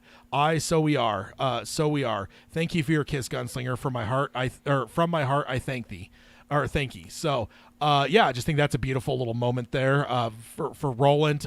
Again, this feels very different than the Roland that we saw in book 1.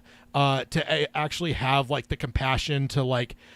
To allow her to like, kind of touch his face to quote unquote see him. Yeah.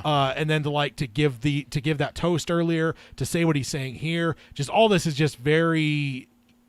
If I would have read this out of context and you removed all the names, and you said, hey, this is coming later, I never would have guessed this would be Roland. If I had read just book 1 and then you showed me this scene and like blacked out the names, there's no way I guess this is Roland. Yeah.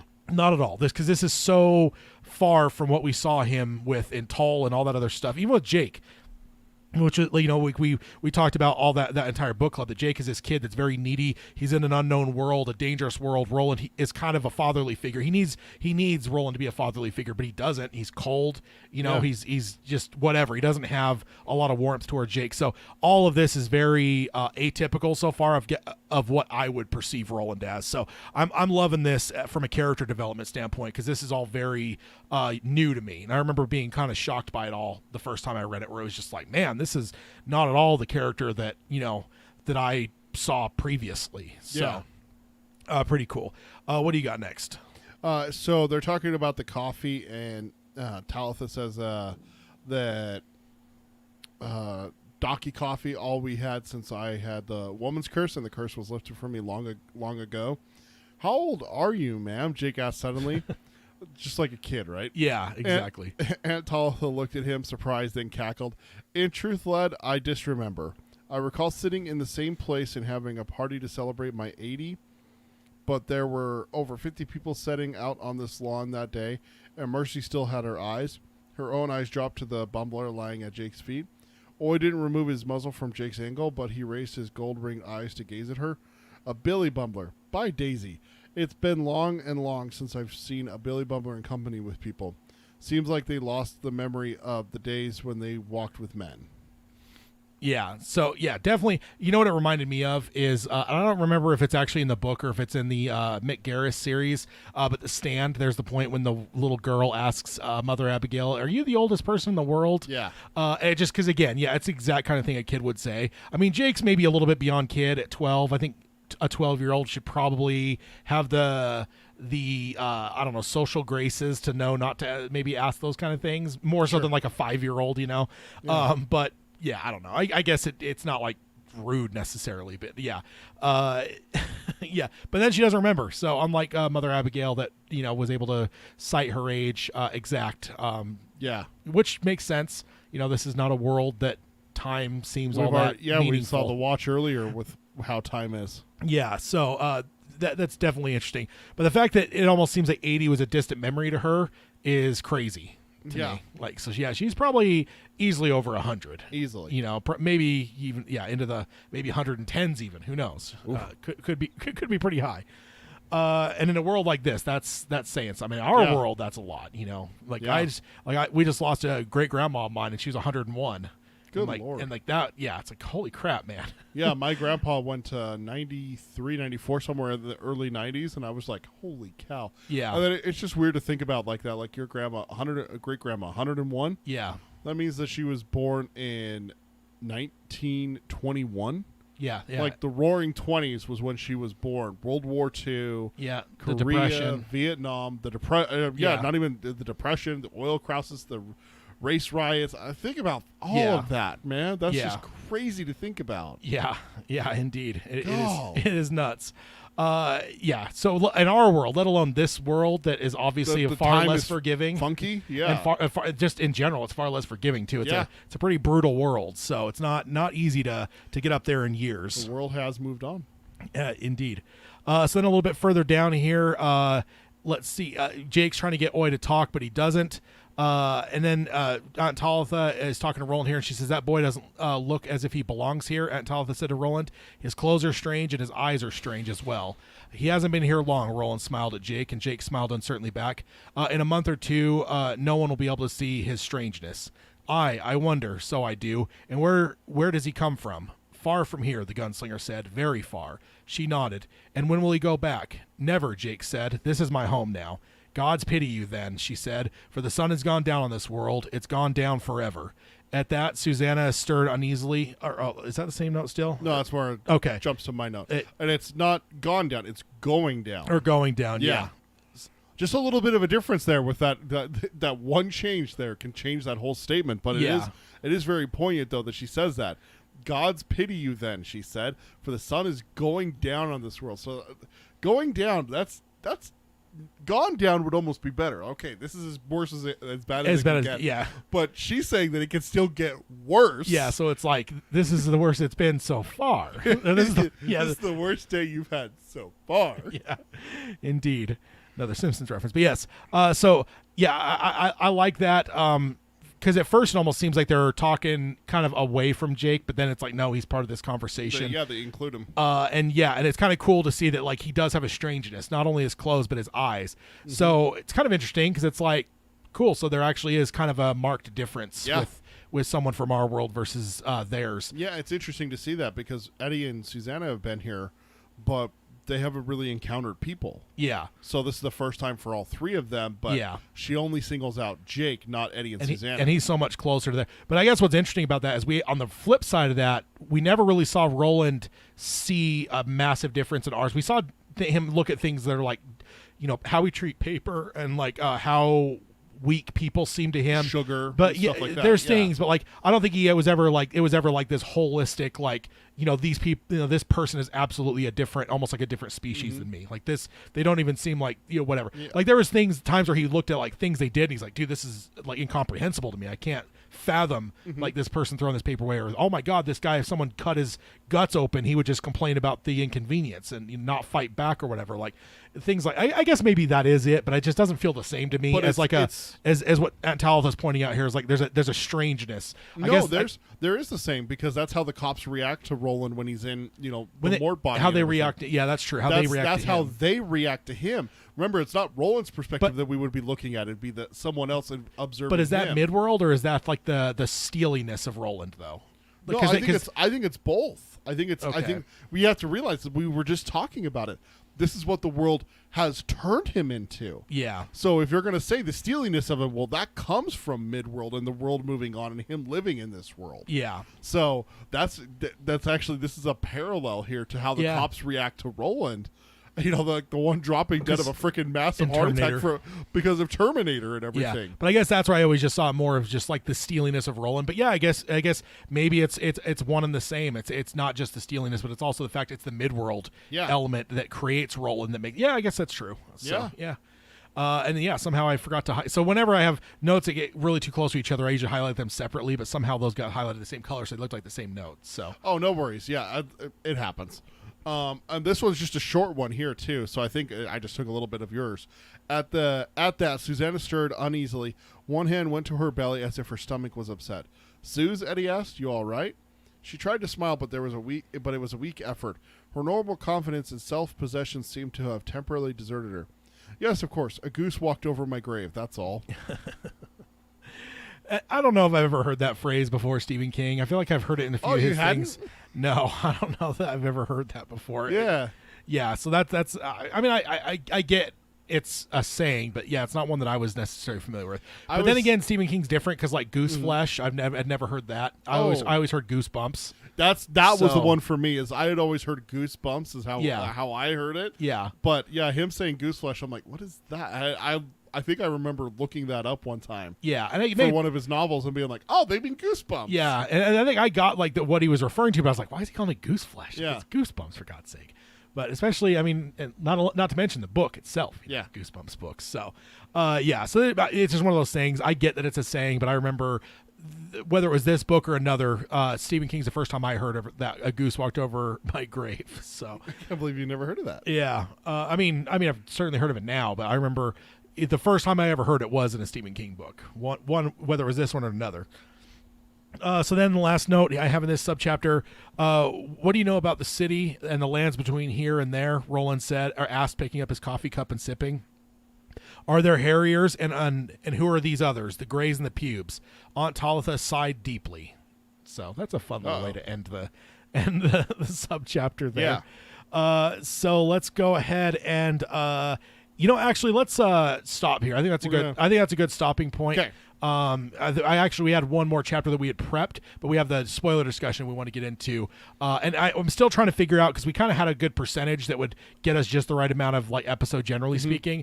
I'm still trying to adjust that now that we have the spoiler section that we've added in. So, and also just where that leaves off, I think that's a perfect. I was wondering about that because this next one goes into it a little bit, but not a lot. Yeah, it's just not a lot. Yeah, it's just a little bit of a tease, but it doesn't get it. So I feel like that's maybe a better. I usually try to find those, but. Yeah, we don't want to be like, Eddie turned the key and opened the door. And put the key in, but it wouldn't turn. All right, guys, that's going to be it for us. We'll check back with us in like a month and a half when we do another episode. And if someone's going through with us in chronological order, they're going to be pulling their hair out. Yeah. Well, I mean, what we'll have to do is we'll have to take a couple-year break when we get to the end of this book. No. You're a monster. Stephen King did it first, so... Hey. We haven't put up the spoiler thing yet. No, I'm just saying, like, it's he did do it first. And that was the longest gap of all these books too. And that's just looking up the internet and look at the publishing date on these. If you're a newer reader, count yourself blessed because there is some horrible waiting periods, and between this one and the next one is probably the worst. I think it was like 7 years. Yeah. God. I was talking with one of our coworkers about that, about having to wait 7 years for a book, and I'm like, I just don't know if I could do it. Yeah, that'd be really hard. I think I'd drop the series, or I wouldn't read the series until. Well, But then once it came out, you'd be like, oh my God, I need to get that book. I haven't read Game of Thrones because of that. Yeah. And I won't. Like until he publishes his last book on the Song of Ice and Fire series, I refuse, man. I'm not going to get into that if he's going to potentially freaking just get so old he dies before he even finishes the series. I'm not going to invest in a series that it doesn't seem he's invested in. Nope. So that's just me. But yeah, definitely rough going for folks that read it real time. But yeah, we just got to follow along Stephen King's thing and make people wait a little bit between. Yeah. So yeah, let's go ahead and move on over to the spoiler section, which means that we've got a new screen for people on the YouTube side and anyone on the podcast side. So if you are not finished with the 7 primary books of the Dark Tower series, just sign off for this episode. Jump over to the next one. Unless you're listening real time, then you have to wait. But if you are listening in the future, which is always possible, then jump to the next episode, and then maybe once you finish the whole series, you can come back, and this should still be one where you can figure out where you left off on this episode and listen to it if you want. But this is a spoiler section, so if you haven't finished the books, sign off now. Yeah, this is the last 5% that we've been saying. 95% of the episodes are spoiler free. Yep. We're now entering the dangerous 5%. Danger Zone. I feel like there's a song in there somewhere we could make with the words Danger Zone. I don't know. Yeah, isn't that Top Gun? It was a joke, dude. I know there's a song called Danger Zone from Top Gun. But Jesus Christ. with you, I never know, man. There's a lot of culture that is come on. Okay, you grew up with Top Gun, but you got to admit how many movies that and I've fixed a lot of that over those 20 years. That's one of those culture ones that you know that Top Gun and Danger Zone just go together. Like, you know this. That's like saying, I am your father, and not knowing that's Vader saying it, you know? Yeah, I don't know. That's one of those culture ones that people just know. I could never take it for granted with you. That's all I'm saying. And I will admit, now that I'm thinking about it, I do think Top Gun is one that you were allowed to watch as a kid, right? No. Or you did watch as a kid? No. Really? I had to sneak that one too. Oh, okay. That was a sneak one. It showed death, dude. I can't see death. Death is bad. Even though, I see Mulan and see like an entire village get slaughtered by the Huns. I've never seen that, actually. It's not. I would think I was old enough that by the time that came out, because that was a more recent, quote unquote recent, in Disney's realm. We were in junior high. Yeah, it's it's in Disney's realm of like some of these cartoons came out in the 40s or 50s. Like, it's more recent. It's the what is it called? The golden era? It's the silver era of Disney. The golden era is, Bambi, Snow White, those really Sleeping Beauties and everything. And then you got the silver era where it's Lion King, Aladdin, Pocahontas. Yeah, I don't think I saw anything past Lion King. I think that was the last one I watched. I mean, Pixar I watched, but yeah, I think Lion King's probably the last one that I saw. Mulan has a very interesting thing about it, is that all of the songs are before a certain point in the movie. After that, it's just straight action movie, basically. Interesting. It's really interesting to see a Disney movie do that. I would say I should check it out at some point, but I don't know if that would be You real. will never. If you haven't watched Harry Potter by now. Yeah, I was getting my hair cut yesterday, and the lady gave me shit because she said she asked me something about if I'd seen Harry Potter. I'm like, no, never seen it or read it. And she's like, what? And she gave me shit. I'm like, I know you uncultured swine. Hey, don't. Yeah. Yes. Don't you dare. That's what? Who is that again? That's Potato Head. Yeah, that's what I thought. Yeah, because he goes, "Hey, Ham, I'm Picasso." Yeah. I don't get it. Yeah, that's right. For some reason I was thinking maybe it was Ham, but yeah, it's because he's saying it to Ham. He's saying it to Ham. It's been a while since I watched that one too. What are you looking at, you hockey puck? Potato Head's my favorite. He's my spirit animal. He's an idiot. He's the best, man. He's the worst. He's the best. I love him. So let's go over to the spoiler section. Yeah. So in the spoiler section, we actually talked about this. I don't remember if it was on the last roundtable or if it was after our recording when we just chit-chat afterwards. But we were talking about Oi showing up in this section, and I remember questioning if we were going to get to him. Yeah. Because I always kind of perceived that there was a little bit between starting this section and then getting to Oi. And I obviously didn't know exactly how far we'd get in this section. Little did I know the first paragraph is alluding to Oi, so I didn't realize it was immediate after this last section. So, right. Yeah, that's what I was telling you. It's like, he comes up pretty quick. Yeah, but even that is even underselling it. He's literally in the first paragraph. He's in the first paragraph. Well, he's in the first. Something warm was touching Jake's cheek. That's not Oi. That could be anything at that point. You don't find out that it's Oi until like six pages later. Six paragraphs. Yeah, because King's like backtracking and on top of backtracking on top of backtracking. Like he does. I was thinking there was some kind of buffer of something, whether it was just the quartet gelling a little bit before they ran into Oi. So yeah, definitely kind of a shocker. It's kind of one of those things that my mind just, the way it remembers things is just, I didn't have Oi right quick. Away. So yeah, that was just definitely a thought, especially because getting him introduced here, he's the last member with Roland. Well, I mean, we still have Father Callahan. What? We still have Father Callahan for the quartet. No. He's the last one with Roland at the end. Oh, gotcha. So we're getting him introduced here, and I'm just saying that he'll be the last one with Roland there at the end. Because Oi's the best boy. And we've talked about it repeatedly. I had no idea what kind of, if he would actually be one that would last anywhere, even a number of chapters, let alone the end of this book, let alone the end of the fucking series. So I just didn't know how to perceive him when he got introduced here when I read it the first time. You wanted to chuck him off a fucking bridge. We'll get there, but just pick him up and just be like, Do you think he would scream as he went down? yeah, he would. Fucking monster. Or do you think he'd just be screaming, oh, bloop. You blew. Oh, man. You're a monster. You know that? That right there, that's solid. There's no doubt about you anymore. Monster. Oh, man. So, let's see. What were your thoughts with Oi the first time? Like, did you perceive him as like a long, and at this point, like, okay, maybe even earlier than this, let's just say those first bits as they were, it's very trepidatious. Like, what was your thought process? Did you think he would be a long-term portion of the story? Did you hope, or not even hope, let's just say, what did you think? Like, I was like, oh, this animal, that's kind of cool. And then as Jake fed him and Roland said the line that you highlighted and everything, well, we fed him, right? He's going to be back. I'm like, okay, he's coming back. He's going to be part of this group. He's going to be the kid's dog. Okay. Kind of thing. Because when you bring a kid out of and put him into a strange world, you're going to give him the dog companion, like the old yeller, the wolf. Wolf. And where the red fern grows. You got the 2 hunting dogs and everything like that. Very too soon. All of those are old tragic. Yeller, all of those are tragic. Jesus Christ. I just picked all of the bad ones. But, it's just it's a common, thing. And I was like, okay. But when we got to River Crossing and he sat down next to Jake and Jake had given his gun to Eddie, I'm like, okay, so that, I kind of mentioned it. I'm like, God, Jake's not going to have a gun. So I was thinking slingshot or bow and arrow or something. And Oi was going to be Jake's weapon. That's what I was kind of thinking. Okay. And so me, honestly, I legit thought that he was probably just going to be something to break Jake's heart at some point, and it would be a short term, you know what I mean? Cool, he shows up here, but in the next probably 50, 60 pages, he's either going to get killed or he just, so when we get to the bridge, I've gotten a lot of guff from you over the years because of that. Well-deserved guff about just yeeting the thing off of the bridge. It wasn't just because I wanted to see the little guy go. It was because literally he was there was danger involved. They're all in serious trouble at that point. So it doesn't mean you just turn around and kill one of your companions.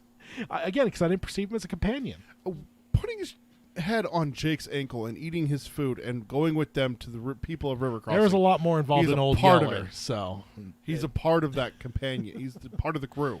And it's Stephen King, for God's sake. I know he kills animals plenty as well. So I guess I didn't perceive him probably until that. I think the bridge is probably the point that I was like, okay, this is because you're literally putting everyone's lives at risk for this guy. So that's the point probably where I was like, all right, King's probably not going to actually, at least until much late. I assumed he might be one that would last until things started falling away, because I think I've always kind of perceived that Roland probably was going to get to the tower alone. I don't think I ever had any inclinations that everyone was going to make it with him. I don't know why. That was just always a thought I had of just as I pictured it in my head. It's okay, cool, Dark Tower. I've seen some of the book covers. You have at least a slight idea of what it looks like. I never pictured any but just Roland himself personally. So I was always worried that Oi would get Jake killed. Yeah. That someone would hurt Oi or someone would take Oi or something. Oh, a Billy Bummer that talks, he's valuable. Something like that. Those lines. Yeah. There's characters like that all throughout fiction and everything. Yeah. I pictured that, and then Jake goes berserk and goes after him, and that's what cost Jake his life. And then there's again, yeah, for the fifth time. I've lost track with that kid. But that's more one lives of the than things. a cat. It's true. But that's what I kind of envisioned happening here. Yeah. Is that you're introducing an element, it's Chekhov's gun kind of thing for me. Yeah. As I was thinking okay, we're introducing something that the boy cares about. We have it for Jake now with Oi, we have it with Eddie with Susanna, and then we have it with Roland with Jake. So we have where each character, Eddie and Susanna share each other. Yeah. We have it where there's something that can be taken. I'm like, okay, someone's going to get someone's gonna get got. Yeah. Someone's thing is gonna get got. I didn't anticipate it being Oi's thing. The first one is that Jake's the one that gets got. So that really got me is when Gasher takes Jake. I'm like, oh fuck. Yeah. Yeah, definitely. And I think, honestly, if I would have read this series more recent, because I feel like, because I've said before how I tend to perceive stories, like I tend to like try to like quantify them and look at them from a perspective of almost like chess pieces and stuff. And a lot of times you've seen it, like I'll kind of see things coming and whatever. But I read this when I was basically either in or just out of high school. So like, I don't think I was as like refined in terms of like seeing story that way. So I think that's why I probably didn't, because I think if I would have read it now, I would almost immediately, probably at least by this point that we're at now, subchapter 7, I would have known like, oh yeah, OA is like 100%, because again, like what you just outlined, like there's Jake is kind of a loner in this whole thing. Like he doesn't have as much connection, so you give him the quote unquote dog to kind of give him that connection and that whatever. So I think I would have perceived that more now, but certainly not when I read it the first time. Like it's also interesting to look at that even though in a group of 5 Roland still finds himself on the outs somehow. Susanna and Eddie, Jake and Oi, Roland by himself. It's just so fascinating to see how instantly, okay, we got up to 4, okay, we're gonna have father son and husband and wife dynamic. Nope, we have boy and dog. And I still think there's the father son thing. No, but there is. But Jake's like it just seems like King does it almost intentionally, where Roland can't have that, where it's just him and Jake again, like in book 1. He had his shot. He's not getting another one. Now it's Jake and his dog. Kind of, it's just fascinating to me that it seems like Roland is doomed to be alone, which goes to what you're talking about with your theory on the Dark Tower and everything like that with the ending. Yeah, no, certainly, but I do think there is like a father-son thing, because I think Jake is the most important thing to Roland. I do also think that later on Eddie kind of addresses Roland as father at a certain point too. So I think he does have more. But again, there is also the element of the fatherly role sometimes is the most the loneliest, because you think of like a single father in a family patriarch. You know, like if Eddie and Jake are his sons and Susanna's daughter-in-law, you have them having their relationships. Even Eddie and Jake have a brotherly relationship. And Susanna almost treats Jake basically like a son later on. But not in a, okay, I'm Roland's woman, that's my son kind of way. No. It's just kind of like the adopted aunt kind of thing. But a little bit more. Like a maternal instinct. Very more maternal than just a normal aunt relationship. And it's just funny that to me, it's, okay, we have 4. It's going to be Roland and Jake and Eddie and Susanna.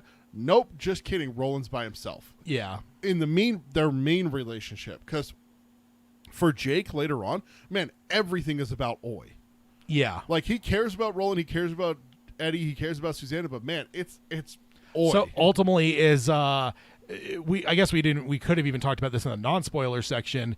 Well, maybe not yet. But ultimately maybe is Oi kind of a emotional support animal for Jake to help him in this weaning into the mid-world type thing, because because ultimately like it is his coming to the world was traumatic both times, but this time was certainly traumatic, and he's obviously trying to get over that. And then now Oi enters the picture now, and is that maybe why Jake has such a deep connection to Oi as the story goes, because ultimately it is kind of like the emotional support animal that people will get that kind of help them deal with horrible circumstances, whatever it is, whether it's an illness, whether it's some kind of traumatic event, whatever they've got. It's and some of that's always filling that role. And I don't know if I've ever really thought about that till just now, but it's the people being rescued fall in love with their rescuers.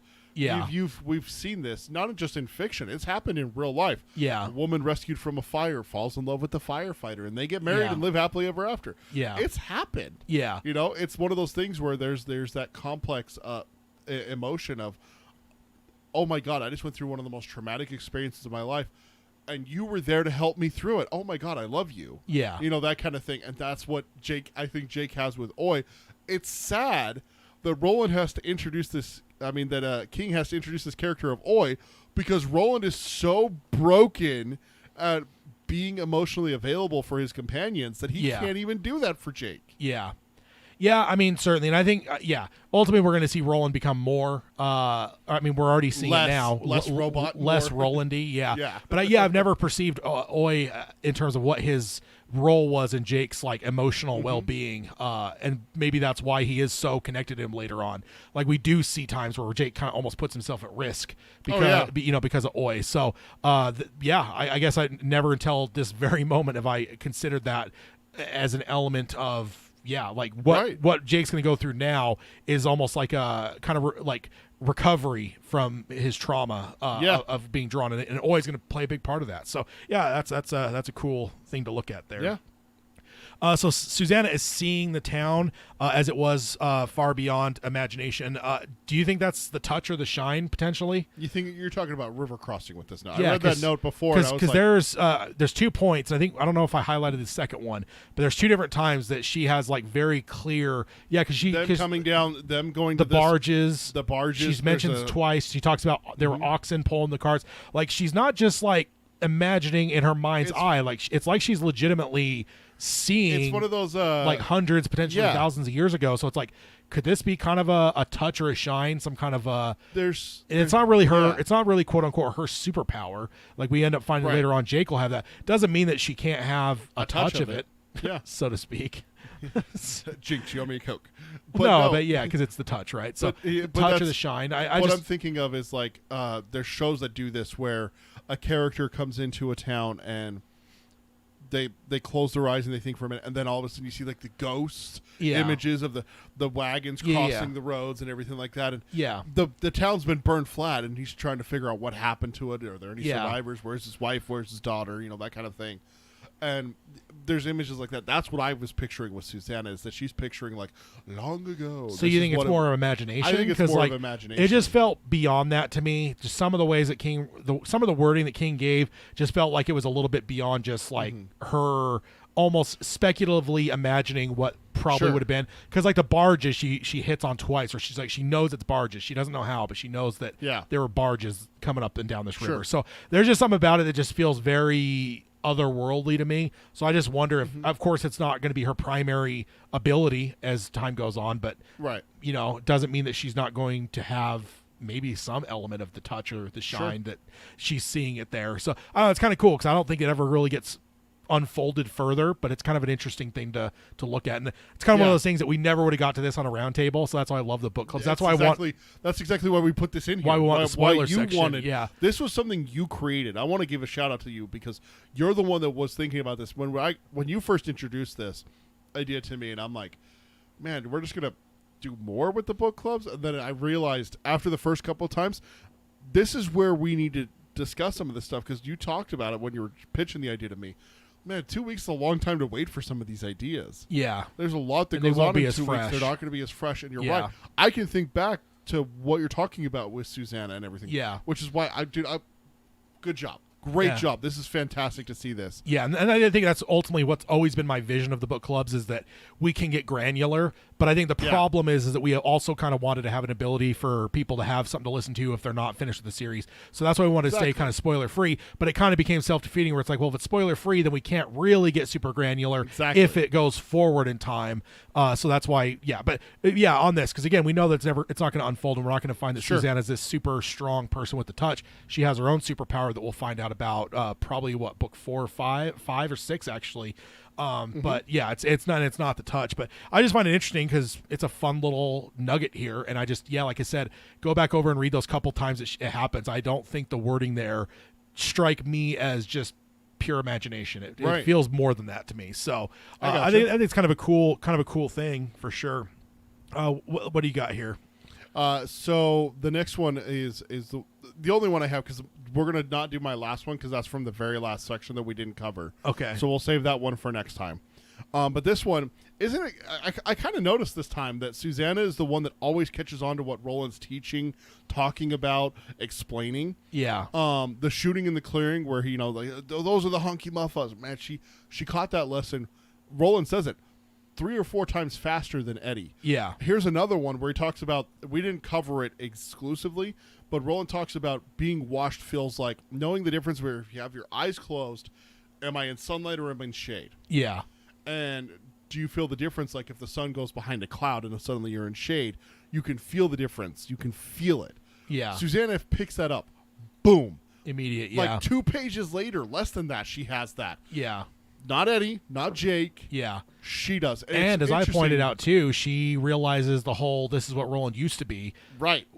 What I mean, a good chunk before Eddie does. Like she's sharp, man. She's And then like just thinking forward to some of the instances where she catches on with what Roland's talking about or what he's teaching.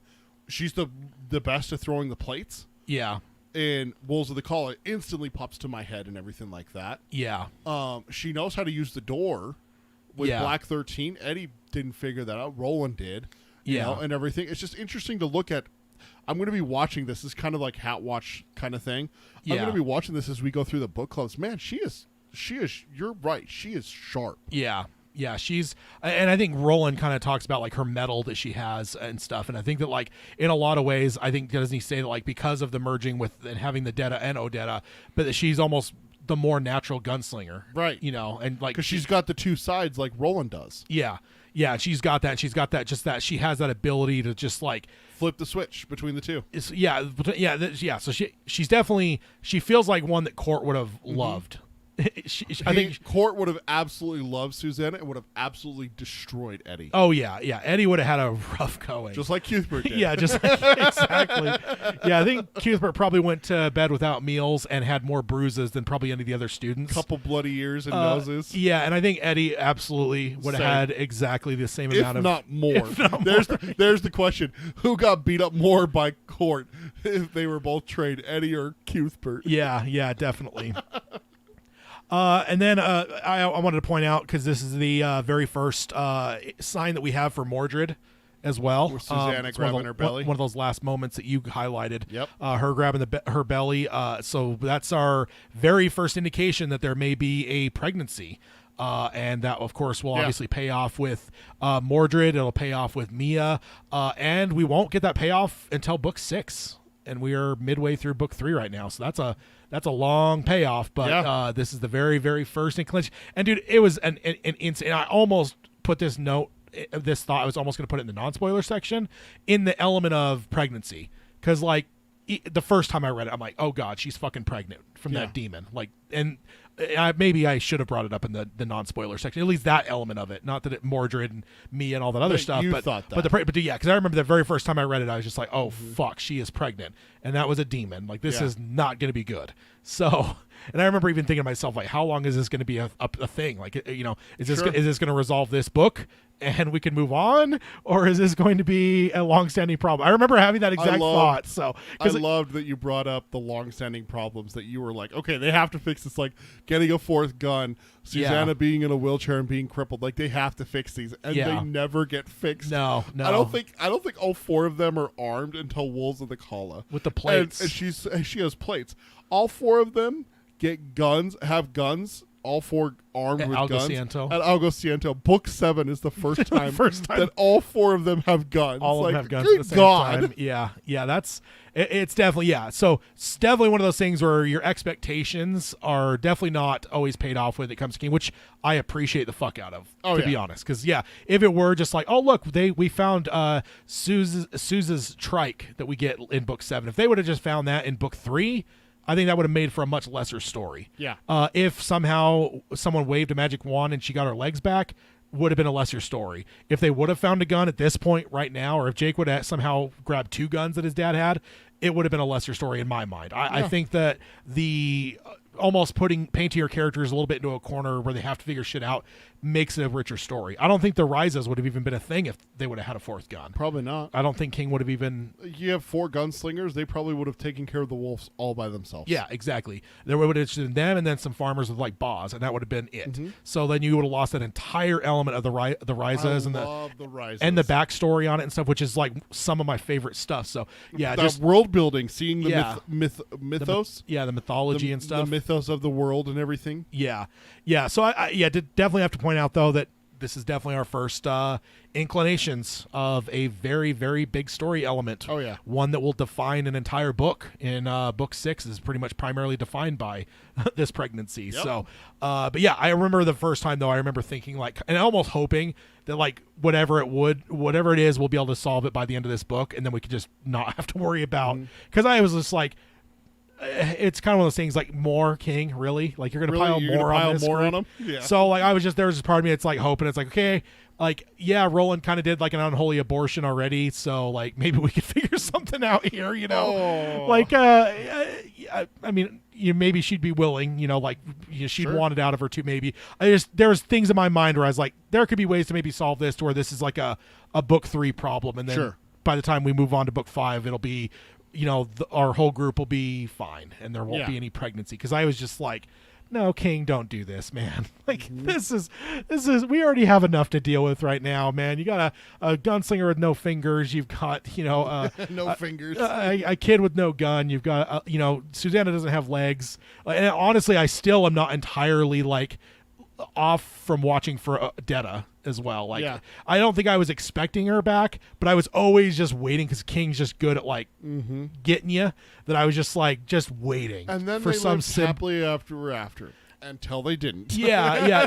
There was just some element in where it's like at some point it just is the perfect thing to happen that Detta just starts to like fucking break away again and become like more dominant, which never happens. But I remember having a thing where I was just like suspicious. Son of a bitch. Yeah, and even when the Mia stuff started, I was like, oh my god, it's Detta, she's back. Because I was just bracing for that because it's just a perfect Chekhov's gun type thing where it's like we know Detta, we spend almost a whole book dealing with her, so it'd be a perfect thing for her to fucking show back up at the worst possible time.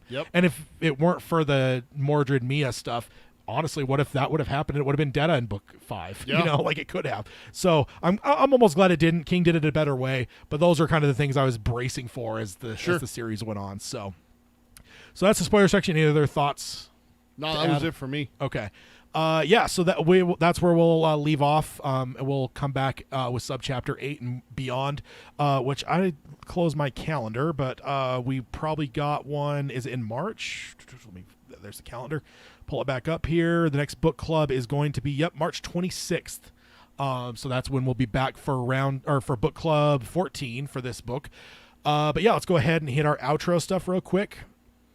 If you want to subscribe, rate, and review us, you can do that on any podcasting service. You could stream us on Spotify or Stitcher. Find the show notes at darktowerpalaver.com, including the questions for new listeners. You can do support the show at Patreon at patreon.com/darktowerpalaver. And make sure you hit us up with your guys' March Madness nominations. You have until you have a fortnight basically, or minus a day. You've got until the 25th of February to get those submissions in. What I'll do is on the 26th, that'll be the deadline. After when I wake up on the 26th, or when I go to bed on the 25th, whatever, I'll compile my entire list of what we got, get our totals so we can cover that on that episode, and figure out what our bracket's going to look like. So be ready for that. And then also if you want your King Deserved Better conversation, that will be on the 12th. So that'll be 2 episodes from now. Be ready for those things coming up. And if you want to contact us, Peter can let you know how to do that. Email us. It's darktowerpalaver@gmail.com. That's where you want to send all the stuff that Tad just mentioned, the brackets and all that stuff. Just go ahead and send us an email. Some people have done it on Twitter and even Facebook. That's fine. Yeah, I'm going to retweet my initial post on that on Twitter so people can comment if they haven't done that yet.